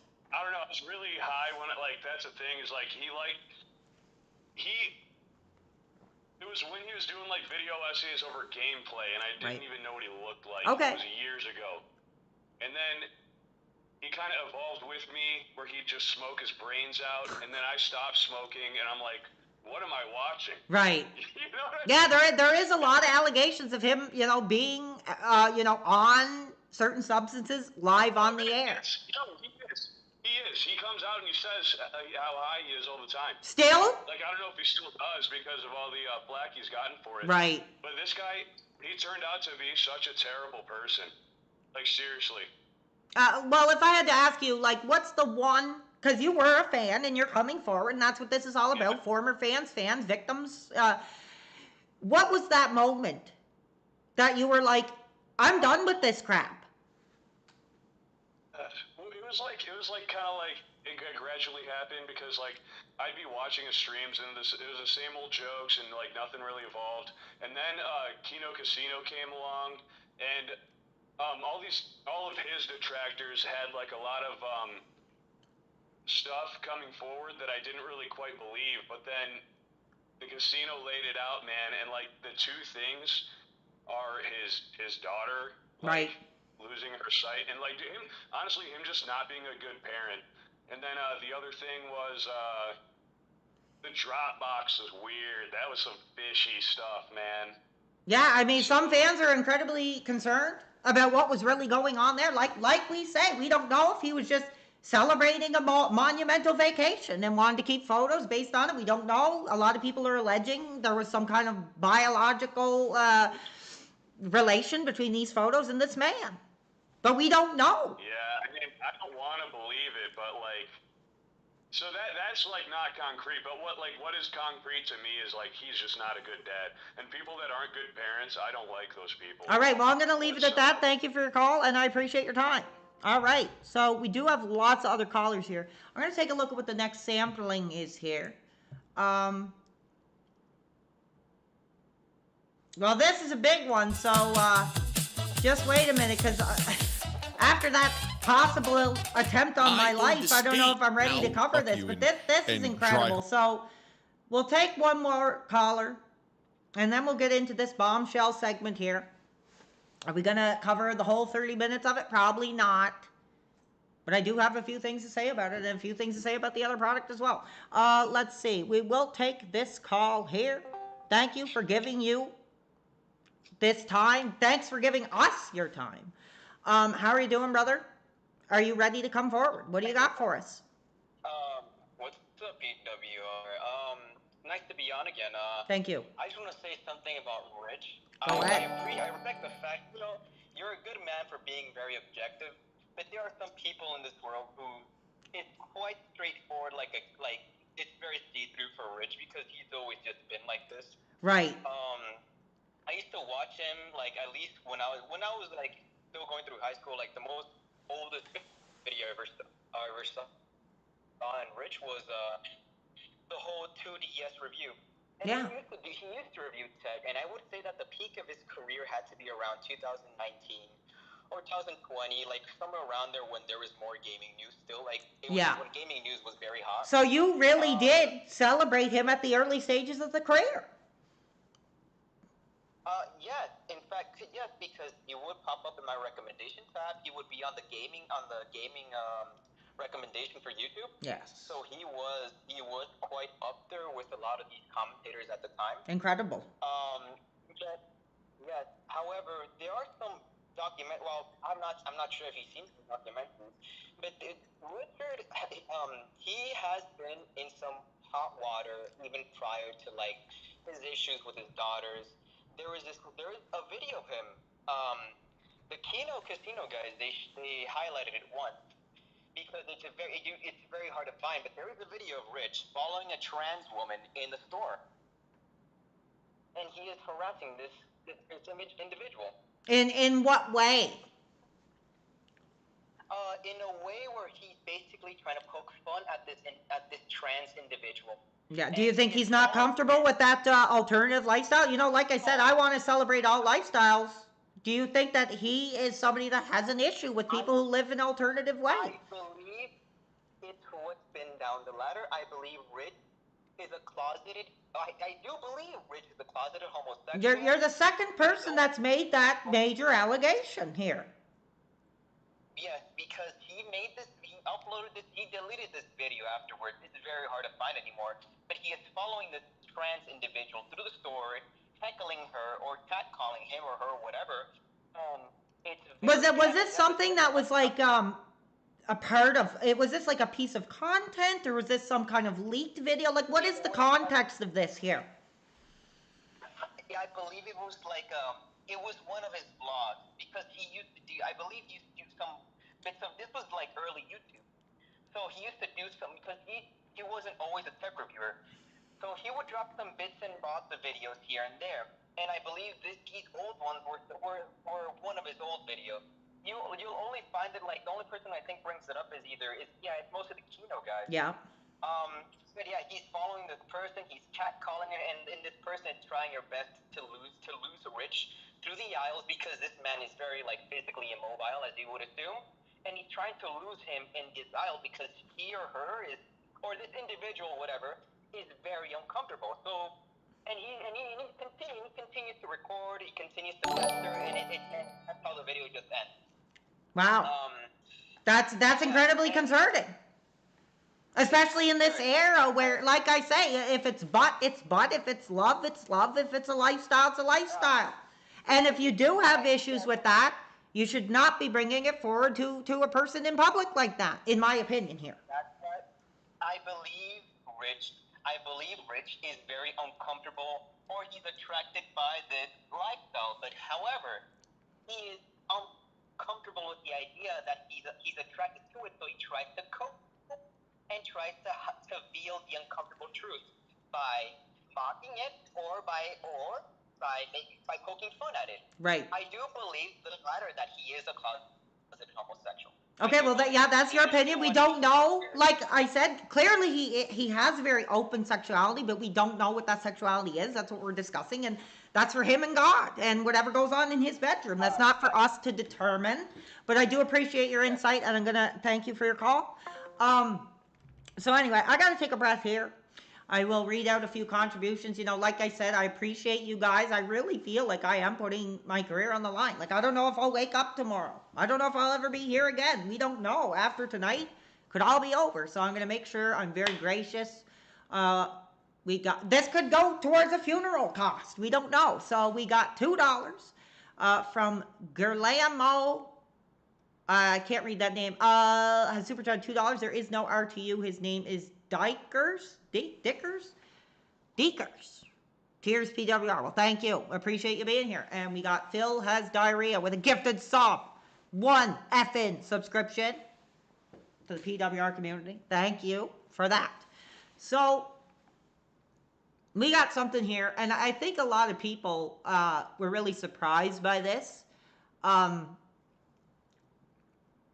mega powers, came together here, and the other product, an RTU, finally did something. After apparently, from what I understand, I mean, these two have had heat for years. Many years. I don't really know the context of it, but I do remember this moment. This is when I was still, openly celebrating that other product. I didn't care about that casino crap. I wanted to hear the other product side of it. We're not going to get into that, but we are going to listen to a little bit of them to speak, and I'm going to give my analysis on it. Like I said, when I look at this man now, what I do see is essentially like a 12-year-old cosplaying as an adult. While, according to my research, I think this man isn't quite at that same level. I think he's got a little bit more of a head on his shoulders than this man does. Let's see what they have to say. Oops. Is that things that I've just said for So years. this was pertaining. The other product was hot. There were these allegations that these DMs were going to be leaked, and a lot of people were saying he jumped the gun and he threw it all out there, like he wanted to stand in front of the bullet before it hit his head, I guess, or however you put it. So this is really telling to me.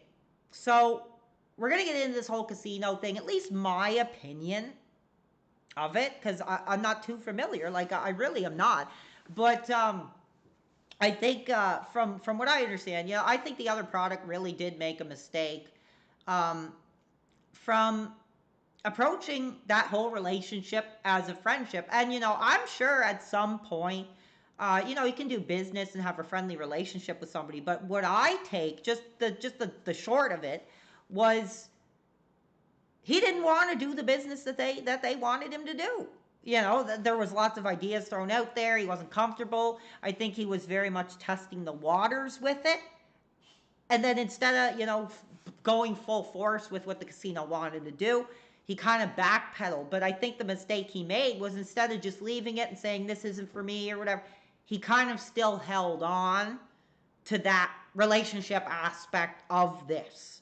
When, PP came forward, talked about all the time and money, the energy, basically like coddling this dude and kind of expecting, I would assume, he expected some sort of return from it. And we all know the other product is a taker. And he took what he could. I don't believe that he was really willing to give back what they wanted or what they expected or what they could have done, with him.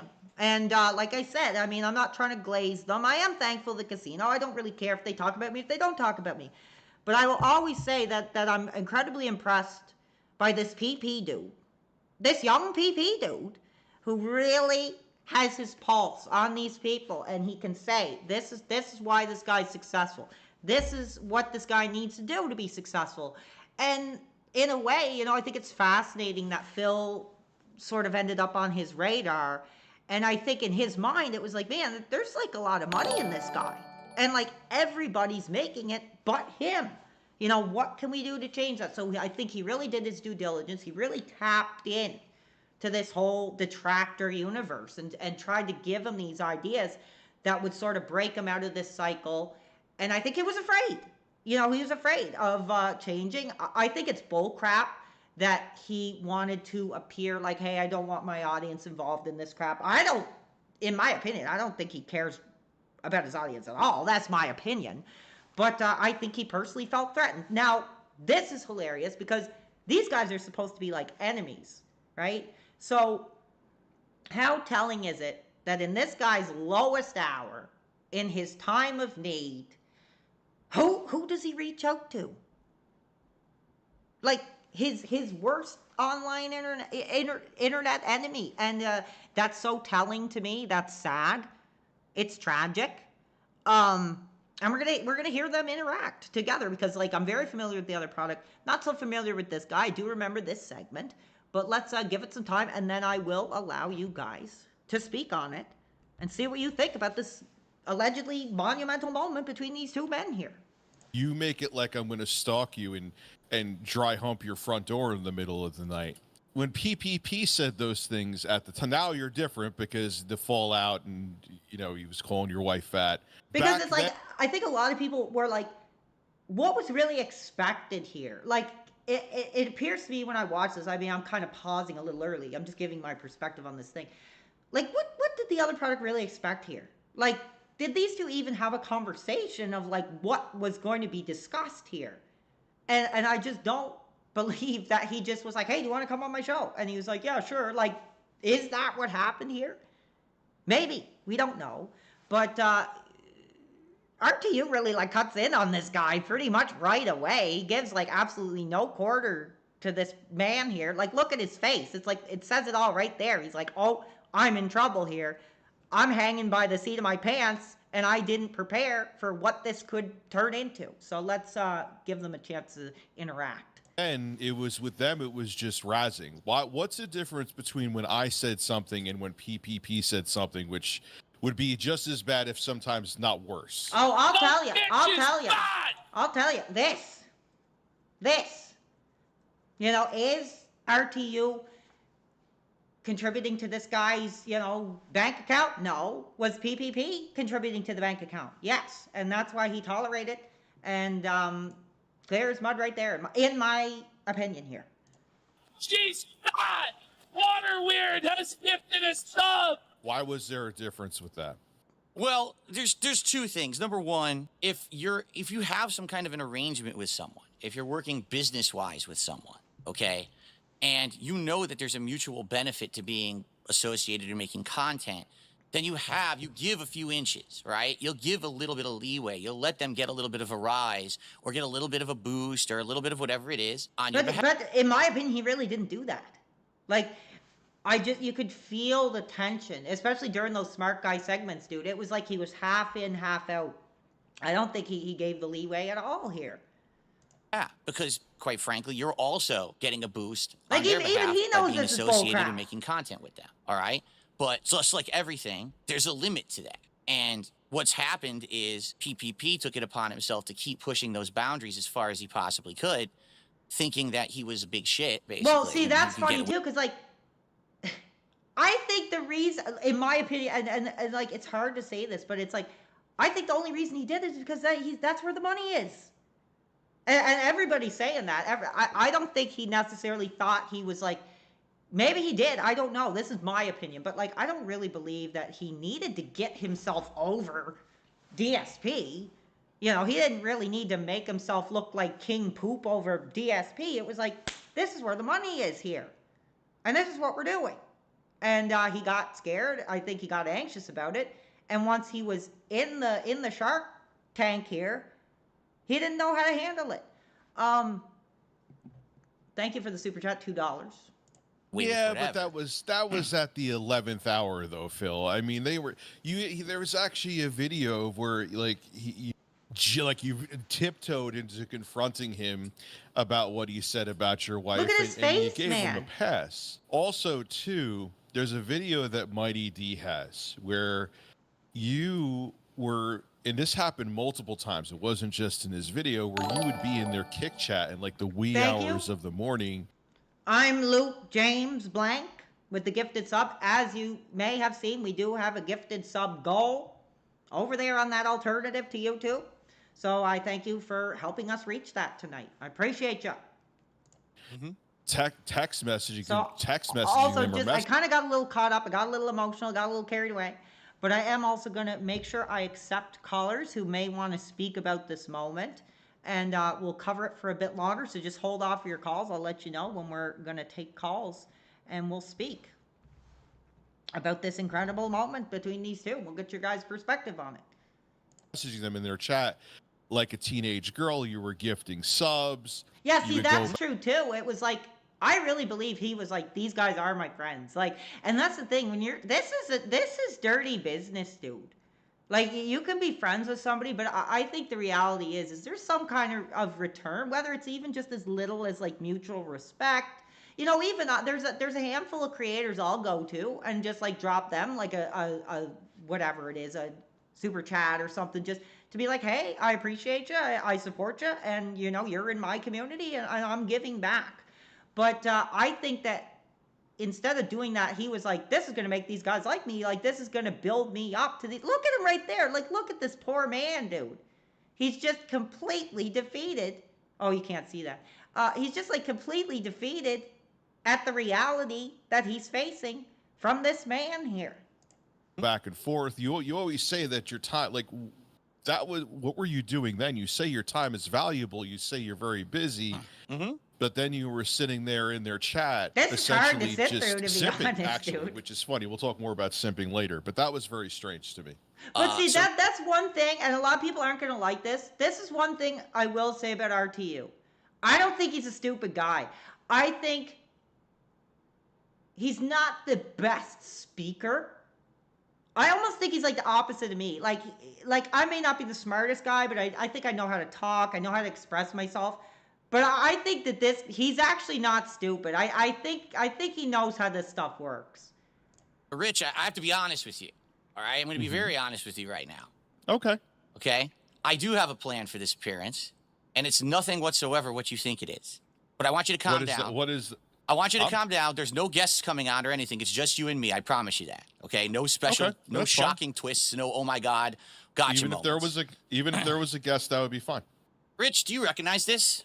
Ah, those are your poker chips, Phil. Yeah. This is so cringe, dude. Honestly, I'm sorry for like the nuclear level of cringe that we're gonna have to sit through here. This is the briefcase that was used as a prop during the co-op react that I did with Kino Casino back in the summer when we watched your documentary from June the King. And basically, it was used as a way to humiliate you over the course of that event. And everything, you know, was around this chip in the casino, and you even called it out in your content, and you said, Phil, you fool, they're not your friends, but you have their memes in your content and all of that. I'm well aware of all that stuff that you said, okay? Which was true from the beginning. Everyone saw that coming from a mile away. You were a content mill for them. So, yeah, see, he knows exactly what's going on. Some people are saying, oh, I'm glazing him like a little too much. I'm just talking in the context of this conversation. Like this is crazy. It's like basically you invited like your worst enemy. I guess we're getting into trashing the other product a bit here more now than RTU, but it's not really meant to trash anybody. It's just to look at these things objectively. But like, good Lord, dude, it's like you invited like somebody who's like your biggest hater, who knows like everything about you, all the lore and everything, just to fire up the barbecue and throw you on it. Like it's insane. As you've seen. Fair enough. Now, I bring this up for a reason, and we're going to explain it in just a moment. Thank you, Becky. But I have one other question for you before I actually show you. Okay. Are you familiar with the king snake, the animal? Nope. You're not? Nope. The king snake is a creature, a snake, that lures other snakes into its den. Dangerous snakes. See, snakes I don't get this whole thing, this whole fixation with this whole like, oh, like, I don't know. It's very cringe to me, but it's very fascinating, like how passionately he speaks on this correlation between him and this animal here. Known to already be predators, rattlesnakes, and others. The king snake uses it's this... like that's like the like last little thing he's hanging on to try to justify like how bad he ended up looking in this. It's really funny in order and entertaining to make those creatures feel safe. And then the king snake surprises those creatures from behind and swallows them. The king snake... Are you swallowing me, Phil? Hold on.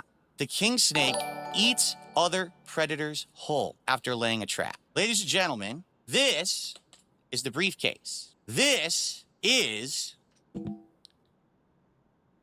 Andy and Ashton's briefcase. Oh my God.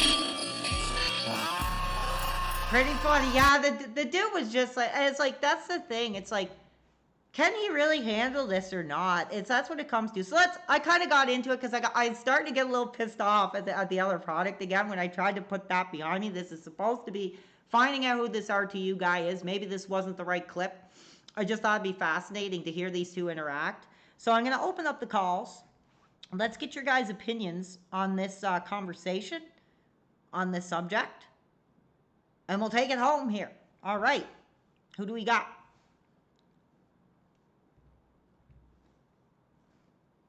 I'm missing a lot of your calls. Missing a lot of your calls here. All right, we do have somebody. Welcome to the air. I will not say your name for your own protection, your own safety. What are your thoughts on the clip we're covering here? Well, what's interesting is that there's a little bit more context to the greater thing. Like, the reason why RTU's kind of been obsessed with this guy, and the reason why, he's been talking about him for so many years, is to cover up a lot of his own previous sins, which... You think so? Do you think that he's trying to sort of use the failings of the other product to make himself look better? Is that what you're saying here? Yes, and, just even looking at, like, the Kino Casino's coverage, I don't know if you're familiar with the Dropbox, but that's a major event that's influenced RTU as a creator as a whole. Yeah, we talked about it. The way I see it is like, it is incredibly disturbing. You know, we don't know the context, but it's out there, and it doesn't look good. And there's nobody, I think, that's like, don't worry about it. I think it's like a major black cloud that's going to follow this guy around until, like, the day's in the ground here. From like, you've already heard, like, dozens of jokes about, like, RTU's daughter being blind. Like, you've already heard those jokes. They used on you for the funnies. But, like, so he's just, because he thinks he's better than the other product, that he uses him to kind of punch down to ignore his own failings. Right. Which in its own sense is more pathetic. Interesting. So here, can I ask you this question? Because we're trying to pertain it, because that's a great lead in. Why do you think that these two decided to do this? Most likely, I think that he was hoping that, like, the enemy of my enemy is my friend. Right. It was hoping... Oh, yeah, because I guess Review here and the casino have heat, so I guess he assumed that it would kind of be like a double team on the casino. Yeah, and then RTU saw that because, he sees that as a cover for himself. This would be an easy dunk for him, and he would reign in all the glory. It's the prisoner's dilemma. Right. Where, just by him snaking him, which, little known fact, the king snake actually releases a foul stench to keep other snakes away, which is very ironic. Very fun. I guess he didn't do enough research. Like I said, what are your thoughts on that whole comparison? Because it's like, to me, it was like he was just holding on to this thing he looked at for like 2 minutes on Wikipedia and was just using it as like a mantra to try to, like, mentally survive this catastrophe. Well, it's even more interesting because I've actually watched the clip where, like, DSP and the casino originally worked together to take down, quotation marks, RTU. Right. And he took the very same tone. He has the same theatrics for this takedown as he did for the RTU takedown. Yeah. Yeah, I know. Isn't that stupid? Copy the magic.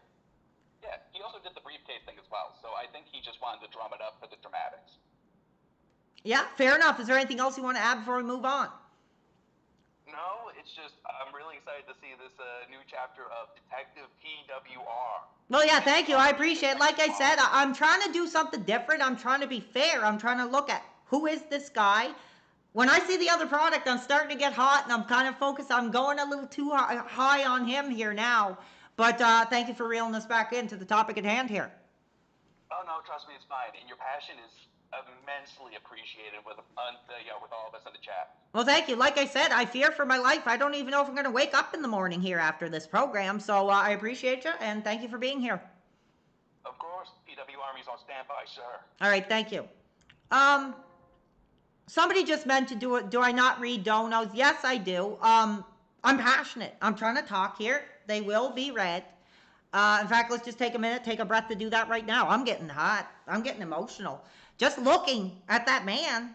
Like, some of you feel a victim of the guy on the left. I feel a victim of the guy on the right. So, of course, it's like I'm facing my own abuser here.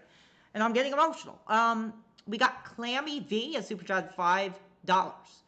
A bit of effort goes a long way in content creation. DSP and RTU should learn from you. Well, I don't know what I could teach them. Like I said, I'm kind of like I was inspired by the other product. I really was. Like I said, his can-do attitude, his I don't care what equipment I have, I'm doing this, has always stuck with me.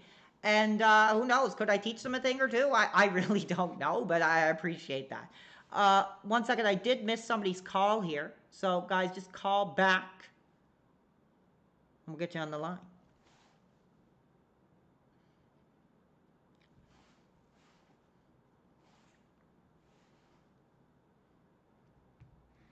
I will accept requests here now. I missed a few. I'm really sorry, guys. Like I said, I keep missing the calls because you're not adding me as a friend. So just keep calling. I'm checking the lines here now. Actively. Here we go. Welcome to the program. Like I said, this is a safe space. I won't read your name for your own protection, your own security. What's your comment on these two coming together here? Well, the fact that those two are coming together is kind of weird to me. Yeah. Mostly they've been frenemies. Right. So usually, how to put it, this is it's a mess of circumstances. Yeah. That lead them there.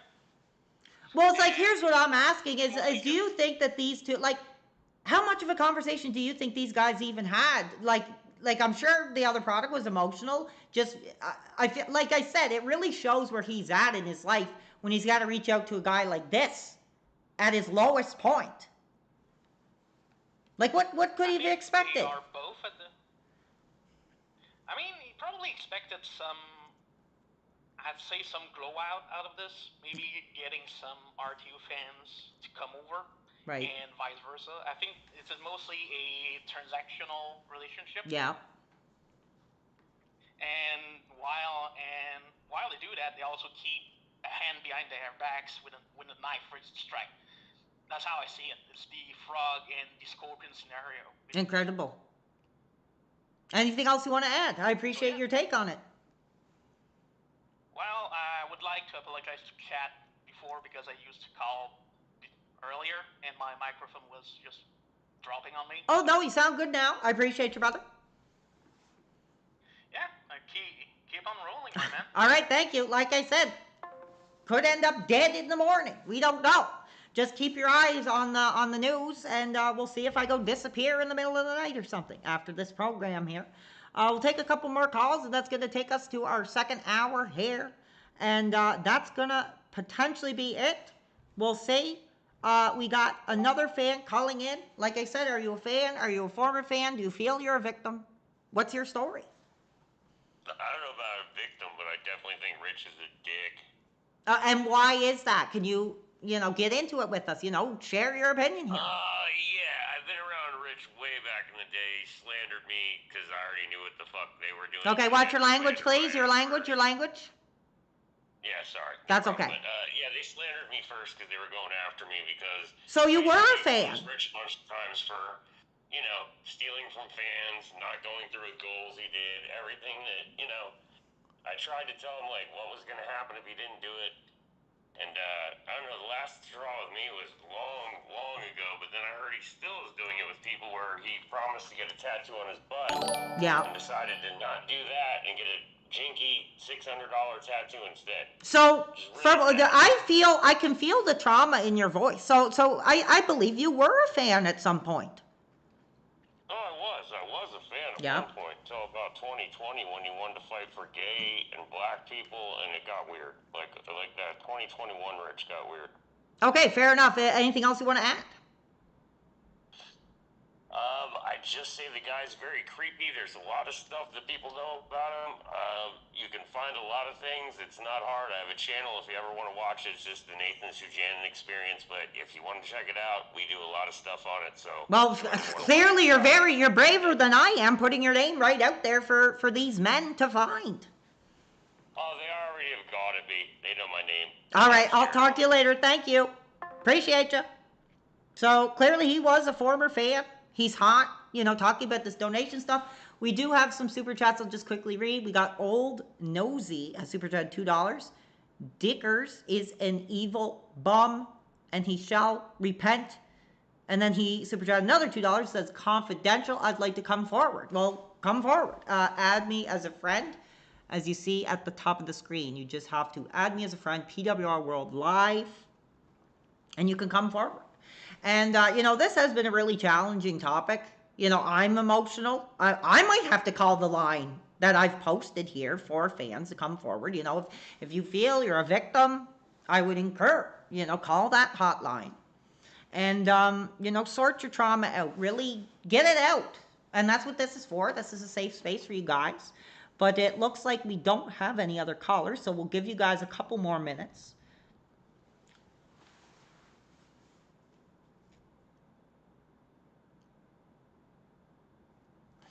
I will take a sip of coffee here while I wait in anticipation. One thing I do want to find, actually, is when these two hang up on each other here. I don't know how long it is before they do. Okay, it's here. So let's at least check that out while we're waiting for more people to call in, because I want to see, you know, where this all leads to here. Again, the method to the madness, I guess, was like, I guess what the other product but that would not be this one. assumed was that RTU was just going to sit there and he was going to go through all the DMs and he expected him to react. We all know that's not what happened. Let's see it live. And I'll see if we got any other calls that want to speak about it.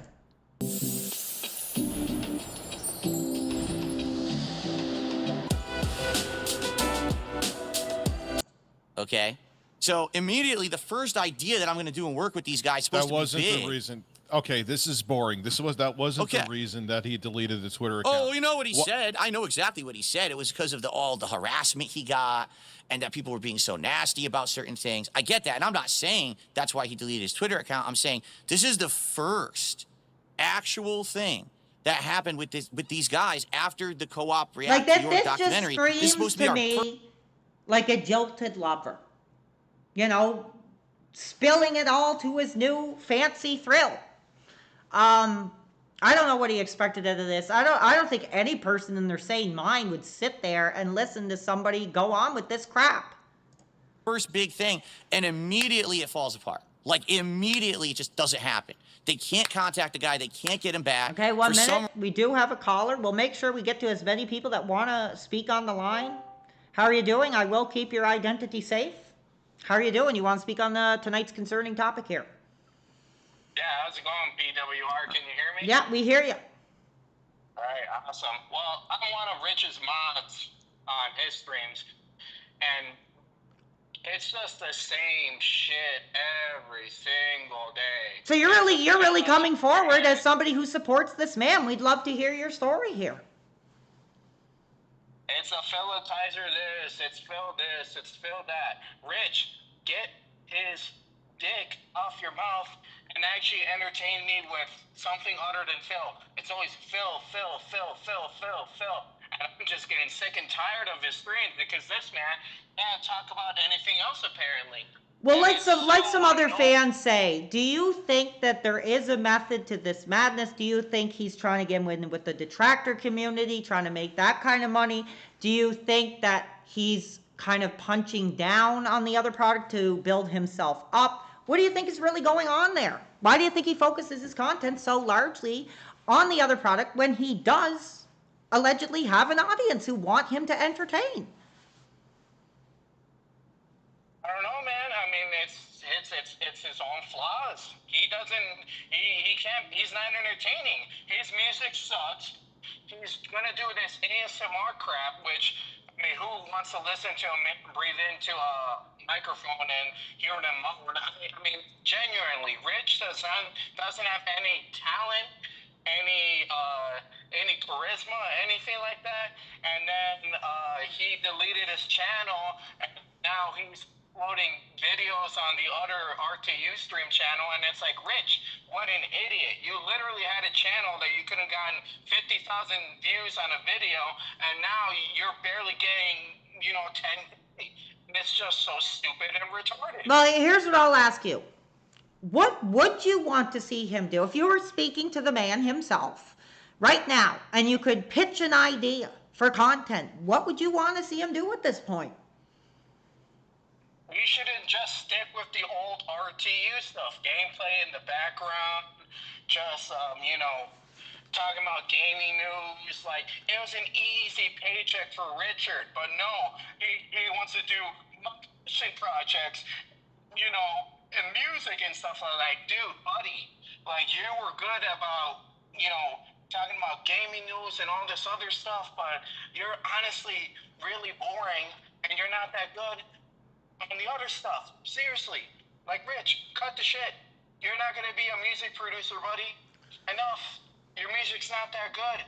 Incredible. Well, I really appreciate you coming forward. And as I have posted on the screen, if you feel you are a victim, I would implore you to call the abuse hotline. I'm a victim of boredom. Fair enough. All right. Well, thank you so much for your call. That we got some insider mods for this man that are, I'm going to keep his identity a secret for his own safety. But he absolutely came forward and he had a lot to say. That was incredible. This is what this is all about. Whether you're a fan, whether you're a hater, whether you're a victim, whether you just want to know what the F is going on here. We're providing that avenue. And, I'm putting my career, my life on the line. And I'm thankful for the people that want to participate. So we got another caller here. How are you doing? I will not read your name aloud. You are free to speak openly. This is a safe place. What do you got to say about tonight's topic?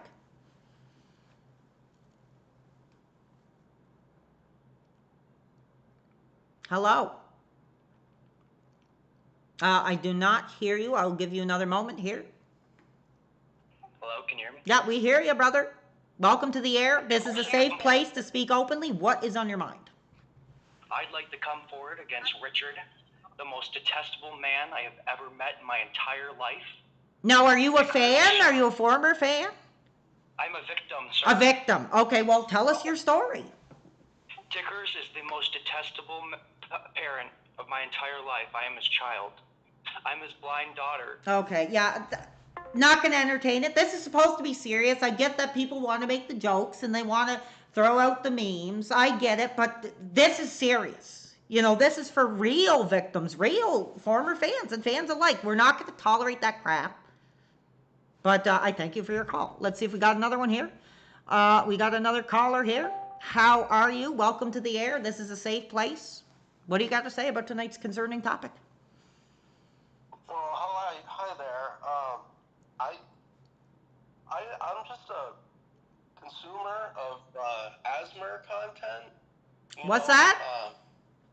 I'm a consumer of ASMR content, the ASMR. Okay. Oh, you're referring to this new venture that this RTU dude is involving himself with, is what you're saying. Yes, sir. Yes, sir. I came across this video of his just posted on this new channel, and I feel like I've been victimized because of what I've seen. I spent a good half hour listening to it, and I didn't really realize what I was listening to. Okay, and what was that exactly? I'm not too familiar with this new venture he's been doing, so tell us all about it. Yeah, so as part of my safe space ritual, I just listen to these videos, and I really just, try to relieve the stress of everyday life. They're calming, they're peaceful. But this video, I can't believe that I was duped by this guy. I can really hear the trauma in your voice. Like, did it trigger something? Did it bring up some kind of specific issue or memory that you're dealing with here? Absolutely. I don't want to put too much out there, but I feel that I have to come forward, and I'll just put my screen name out there. Okay, go ahead. Okay, I'm the content lasagna. Okay. Very brave of you to just come openly and speak like that, throw your name out there. Like I said, I feel terrified. So I can only imagine how you would feel doing that, and I applaud you for that, sir. Thank you very much, sir. Thank you for providing this safe space. Yeah, no problem. Come forward and share this drama. I really, feel like what the work you do and your career is very important to me. Thank you. And, you know, you're filling an empty spot in my heart. Oh, well, I never expected to hear that, but thank you very much. You know, they're all saying my career's over and all this crap. When I get calls like that, you know, it makes it all worth it. So thank you. Thank you very much for taking my call. Yeah, no problem. Thank you.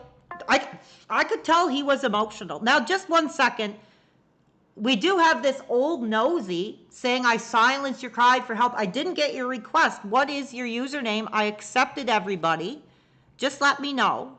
And I'll keep I'm taking all calls, so I'm not intentionally missing anybody. Maybe you aren't entering the correct username. But the lines are open here, and you can take us home because we're not going to go much longer here. It's been a very emotional evening. It's been a very emotional live program with the live studio audience. And I hope... Oh, 1 second. We do have somebody here. How are you? Welcome to the program. Welcome to a safe space to talk about, you know, your trauma, your experience as a fan. What do you got to say? Hey there. I remember I had watched Rich around the time. I think he made a video about Glenn Beck, who was like a conservative commentator. Okay. And it had to do with something with video games. A lot of it was just, you know, with video games, video game news and stuff. I don't necessarily ever remember him reviewing tech at all, but yeah. Apparently that was pretty early in the career here. Yeah. But I think it just ended up being the case that he just revealed so much about himself that it just kind of, I mean, I could not just watch his stuff anymore. Do you think, like, that's what I said about, you know, early in the program. Do you think that an issue with this guy is he just puts too much out there that people are using as ammo against him? Well, I mean, there's Rich today and then there's Rich tomorrow. Right. I mean, Incredible. It really is a philosophy that fulfills itself. It's kind of strange. Yes. Now, how do you feel about the content that he's putting out with the fans here now? The ASMR stuff? Yes, that's what the other caller was referring to. I haven't seen it. I don't know what he's referring to, but as you putting yourself forward, what's your opinion on what he's doing today? Well, you know, I guess there's an audience for it. Mm-hmm. It's really weird. I don't find it enjoyable, but right. It's something. Incredible. Well, thank you for coming forward. I appreciate your call, and I hope you have a safe evening. Absolutely. Incredible. So we did get another super chat here. Old Nosy with $2. I read and write in Braille, all because of him. Let's see here. I'm accepting everybody. We have somebody calling that has already called. Since we're so close to the end of the program, I will take your call. I do appreciate you. We already spoke with you, but since we're so close to the end of tonight's program, I will allow you to speak. What do you got to say? Right. Bit of summing up. So, Rich, just like Phil, came through in the early days of YouTube, where the algorithm gave them a bit of a push. They were lucky there wasn't so much competition, right? And they both named their streams with things that got on the algorithm. Rich didn't do a lot of tech reviews after that, but the algorithmic trend of being called a tech channel and other tech channels doing well, that rising tide floated all boats, and Rich gathered some audience just purely through algorithm. Nowadays, the algorithm is a bit more sophisticated, and it won't promote big chuffing effing idiots like him. So his day is done. Well, can't you see the parallels? Can't you see the parallels? Like when I told my story of how I found the other product, you know, I watched Angry Nerd. I basically typed angry reviews and I came across the other product. And I mean, it was a lot simpler back then. I think people were so hungry for more content, you know, that were similar to people they enjoyed. That I think that's the story of how these kind of men, you know, were successful back then. You know, even look at someone like Irate Gamer as well. He's lucky that he's infamous enough that we're even talking about him. That ASMR idea is stupid. It's a 10-year-old trend that YouTube has already wrung all the money out of. Right. It's never going to get him anywhere. His music's terrible. He doesn't understand the internet of 2025. He's not on the polls. He's not reviewing tech. He's done. He's washed up. And that's who he is. So, he's had his arc, he's had his moment, and we're reflecting on. We talk about the ends of the careers. His career is done, dusted, nails in the coffin. His career is done and ended. That's what it is, and we're watching the death throes. Incredible. Well, thank you for your call. I appreciate you, dude. I hope you have a good night. We took your call. Oh, we got lots of callers here. Let's keep it going as long as we can. How are you doing? Welcome to the program. Do you have something you want to speak about? Take us home. A real legitimate child of Dickers. Okay, yeah, sure you are. You sound like a 45-year-old. I'm real sure you're the legitimate child. Let's see who else we got here. Welcome to the air. Do you have something you want to share? Are you a fan, former fan, victim? Oh my God, am I on the air right now? Absolutely, you're on the air, and I assure you this is a safe space. Your identity will be kept confidential, so speak openly. Oh my God, I love you. It's going to be so hard not to swear because I'd be swearing. Well, don't. 24/7. But I won't, baby. Thank you. But I just wanted to call in and tell y'all that I kind of saw him, and I was like, ooh, okay, I like watching a small creator, you know what I mean? Who? Wait, who are you talking about? I'm talking about, honestly, both of them, but okay, at this point, fair enough. RTU okay. At this point. I like watching a small guy, so I see a small audience, okay, I'm gonna hop right in. That's why I like you, baby, because we're all young, hot guys, and we're all with it. But this old coot, he has the Dropbox. He has everything in the world against the Dropbox. The blind daughter, the wife he doesn't really love, the fact that he's not a good parent. Like, there's so much with him. And then he still gets on his high horse, and he starts yelling at everyone, coming down on everyone else, coming down on the other product. As horrible as the other product is in my eyes, you know what I mean? I mean, he's bald. Look at him. He's bald. So am I. But you handle it with grace. He handles it. Well, no, I'm not bald. I mean, I still got a little bit. My hairline is receding, so.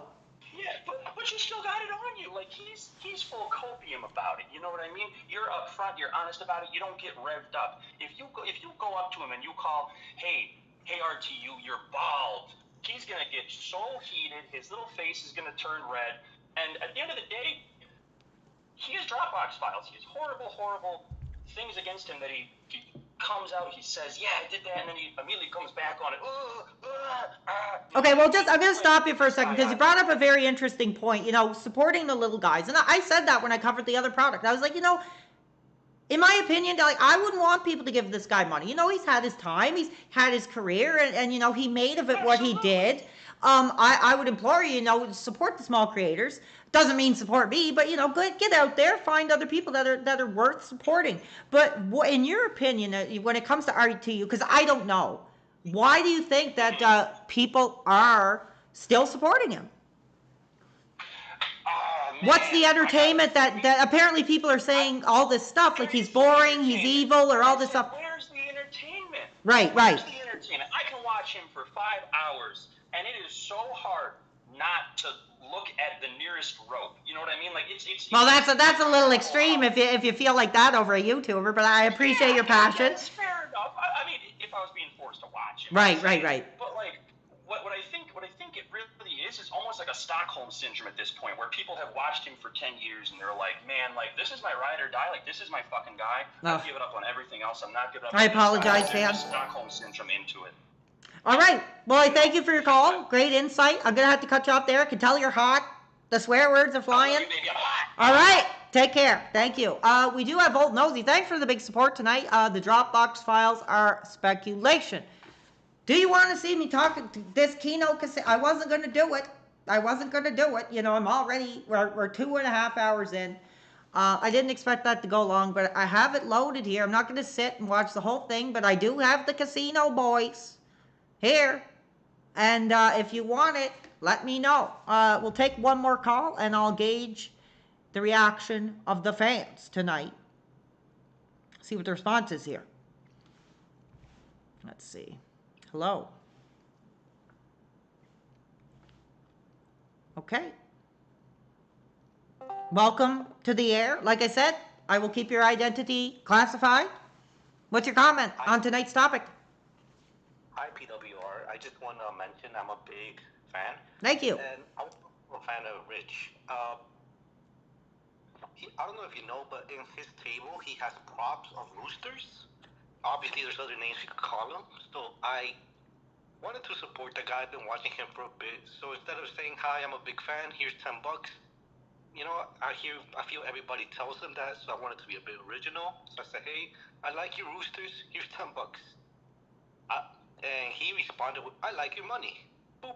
That was it. And after that, he just became really generous. He was just talking about Phil. It was all about Phil, no more about tech, no more news. And so did you see yourself as a victim after you reached out to this guy, made a donation, and that response he gave you was enough to turn you away?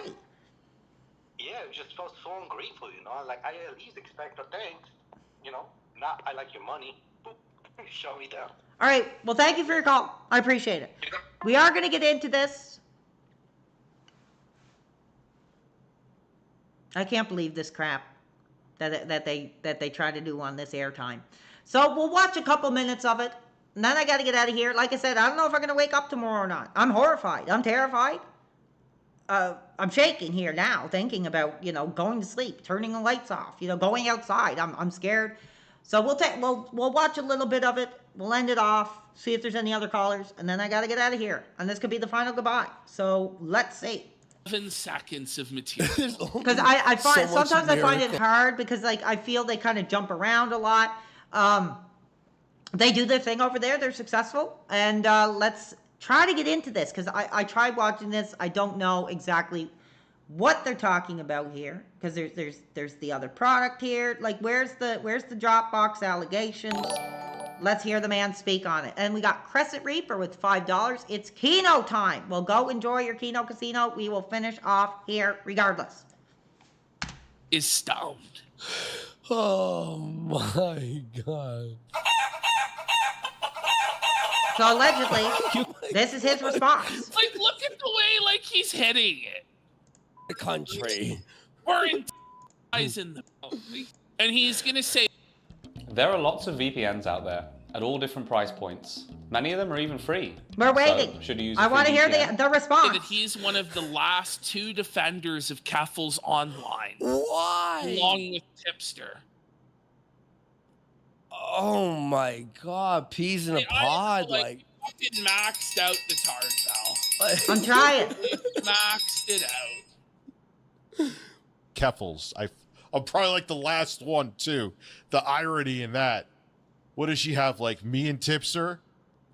Wait. So, you know, seriously, he thought I was fucking bullshitting. No. He's like, who's left in the camp to defend Queen Keffels? Where's the spiral here? And Tipster. Jeez. As you fart, like, that's the look of the face of a man who just shit his pants, isn't it? I can't. Phil? It's kind of hard. Like I said, let's see if there's something else that pertains to this thing. I just want to hear the man speak about it himself. So if we can't find it, we can't find it. And if we can't find it, I can't speak on it. We'll probably end it off with some calls. I'll put response. See, there's nothing on it here. Like, I'm showing you everything. RTU, Dropbox.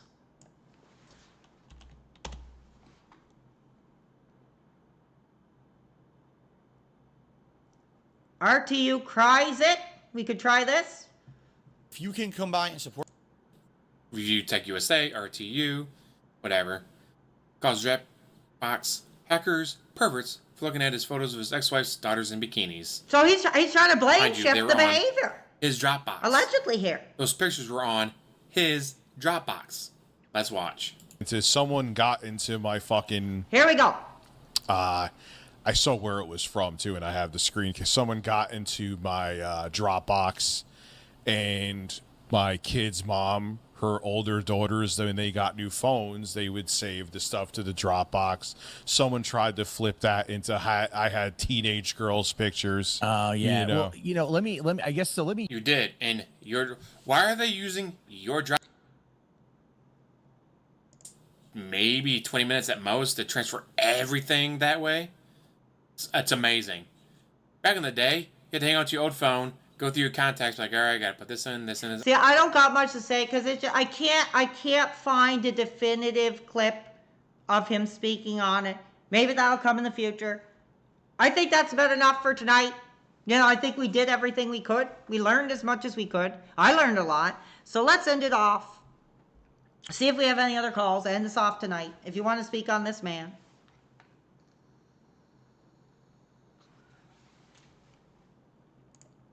We'll give it a chance. There he is. All right.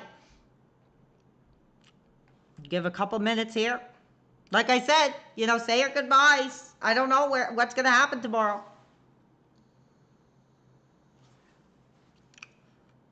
You have a first-hand count of abuse. Well, yes, you're free to call in. Absolutely. That's what we want.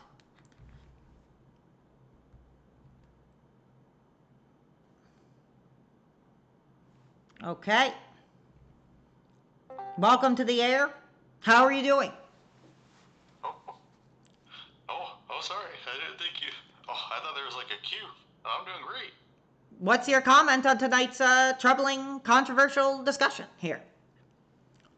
Well, to be honest with Review Tech, the way I've always read him is the only thing he cares about is himself.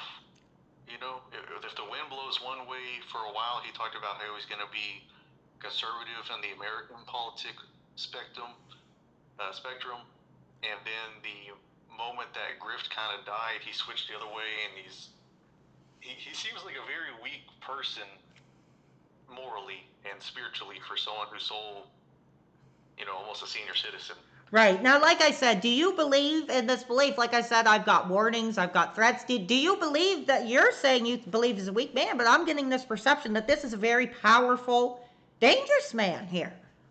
He tries to push it. Like a few weeks ago, he's not allowed to own any firearms because he's on. He does weed a lot, which is controlled, even though it's legally weird with the states. He posted a video of a shotgun on his pull-out couch, but people pretty much prove that if he owned that, he'd be a felon. Okay. So he does a lot of things to try to look cool. You know, he said for years, you know, he talks like he has like he's part of the mafia, like the Sopranos or something. Well, yeah, that, like I said, that was the idea that I got. Like, you don't mess with Mr. Machine. Like that type of level of intensity with the messages I received here. Yeah, you know, it is hard with him because he speaks a lot, but he speaks very slowly. So in any clip you find of him, you have to wait for like an hour to figure out what he's trying to say. But in my opinion, he's never fought anyone. As far as I've heard, he's been around forever. Well, you heard early in the program, he called out this other dude saying, you know, you don't want to meet me in person. Do you think he would have stood up to that if the situation presented itself? And personally, from what I hear, he barely leaves his home. So I don't. It's much like the other product sort of situation. But even I think the other product, if you pressed him, he probably would do something. You know, I view him like a. Right. Or you or me. I feel like if we were pressed, you know, it's like a cornered animal. You know, it's not bad. Right. That's just the way it is if you push a dude. But this guy, he didn't leave the house to go visit his daughter when she was like sick and going blind. He didn't leave the house he didn't leave his seat when he was streaming to go comfort his daughter when his mom came into the room and was like, "Hey, your daughter's crying. Can you comfort her?" He was like, "I'm streaming." You know, like a kid. Right. Even though he's so grown. So I don't think he has it in him. You know, the only thing I can think of is, I don't know, if you like bent over and dropped $20 and you might like scramble for it like Mr. Krabs or something. But I don't think he has it in him, you know, he eats bugs, so I just feel like, you know, he's like an anteater or something. Like, he looks pretty cool, you know, he's got some size to him, you know, he look like when you see a big bear or something. Right. Like a carnival creature, but, you know, I don't see him as a threat. Anyways, I appreciate your call, and I appreciate you being part of tonight's discussion tonight. Incredible. Now, fans, you know, I'm concerned. You know, I might have to say my final goodbye here. We don't know. Like I said, I've been up all night, tossing and turning, sweating, sweltering, horrified. So, I'm just going to take this final moment to thank you all. Coming up. Let's do it. I want to say goodbye. I hope you enjoyed tonight's program. And I want to say thank you for all coming forward. Good night. Thank you, everybody. Thank you. Thank you.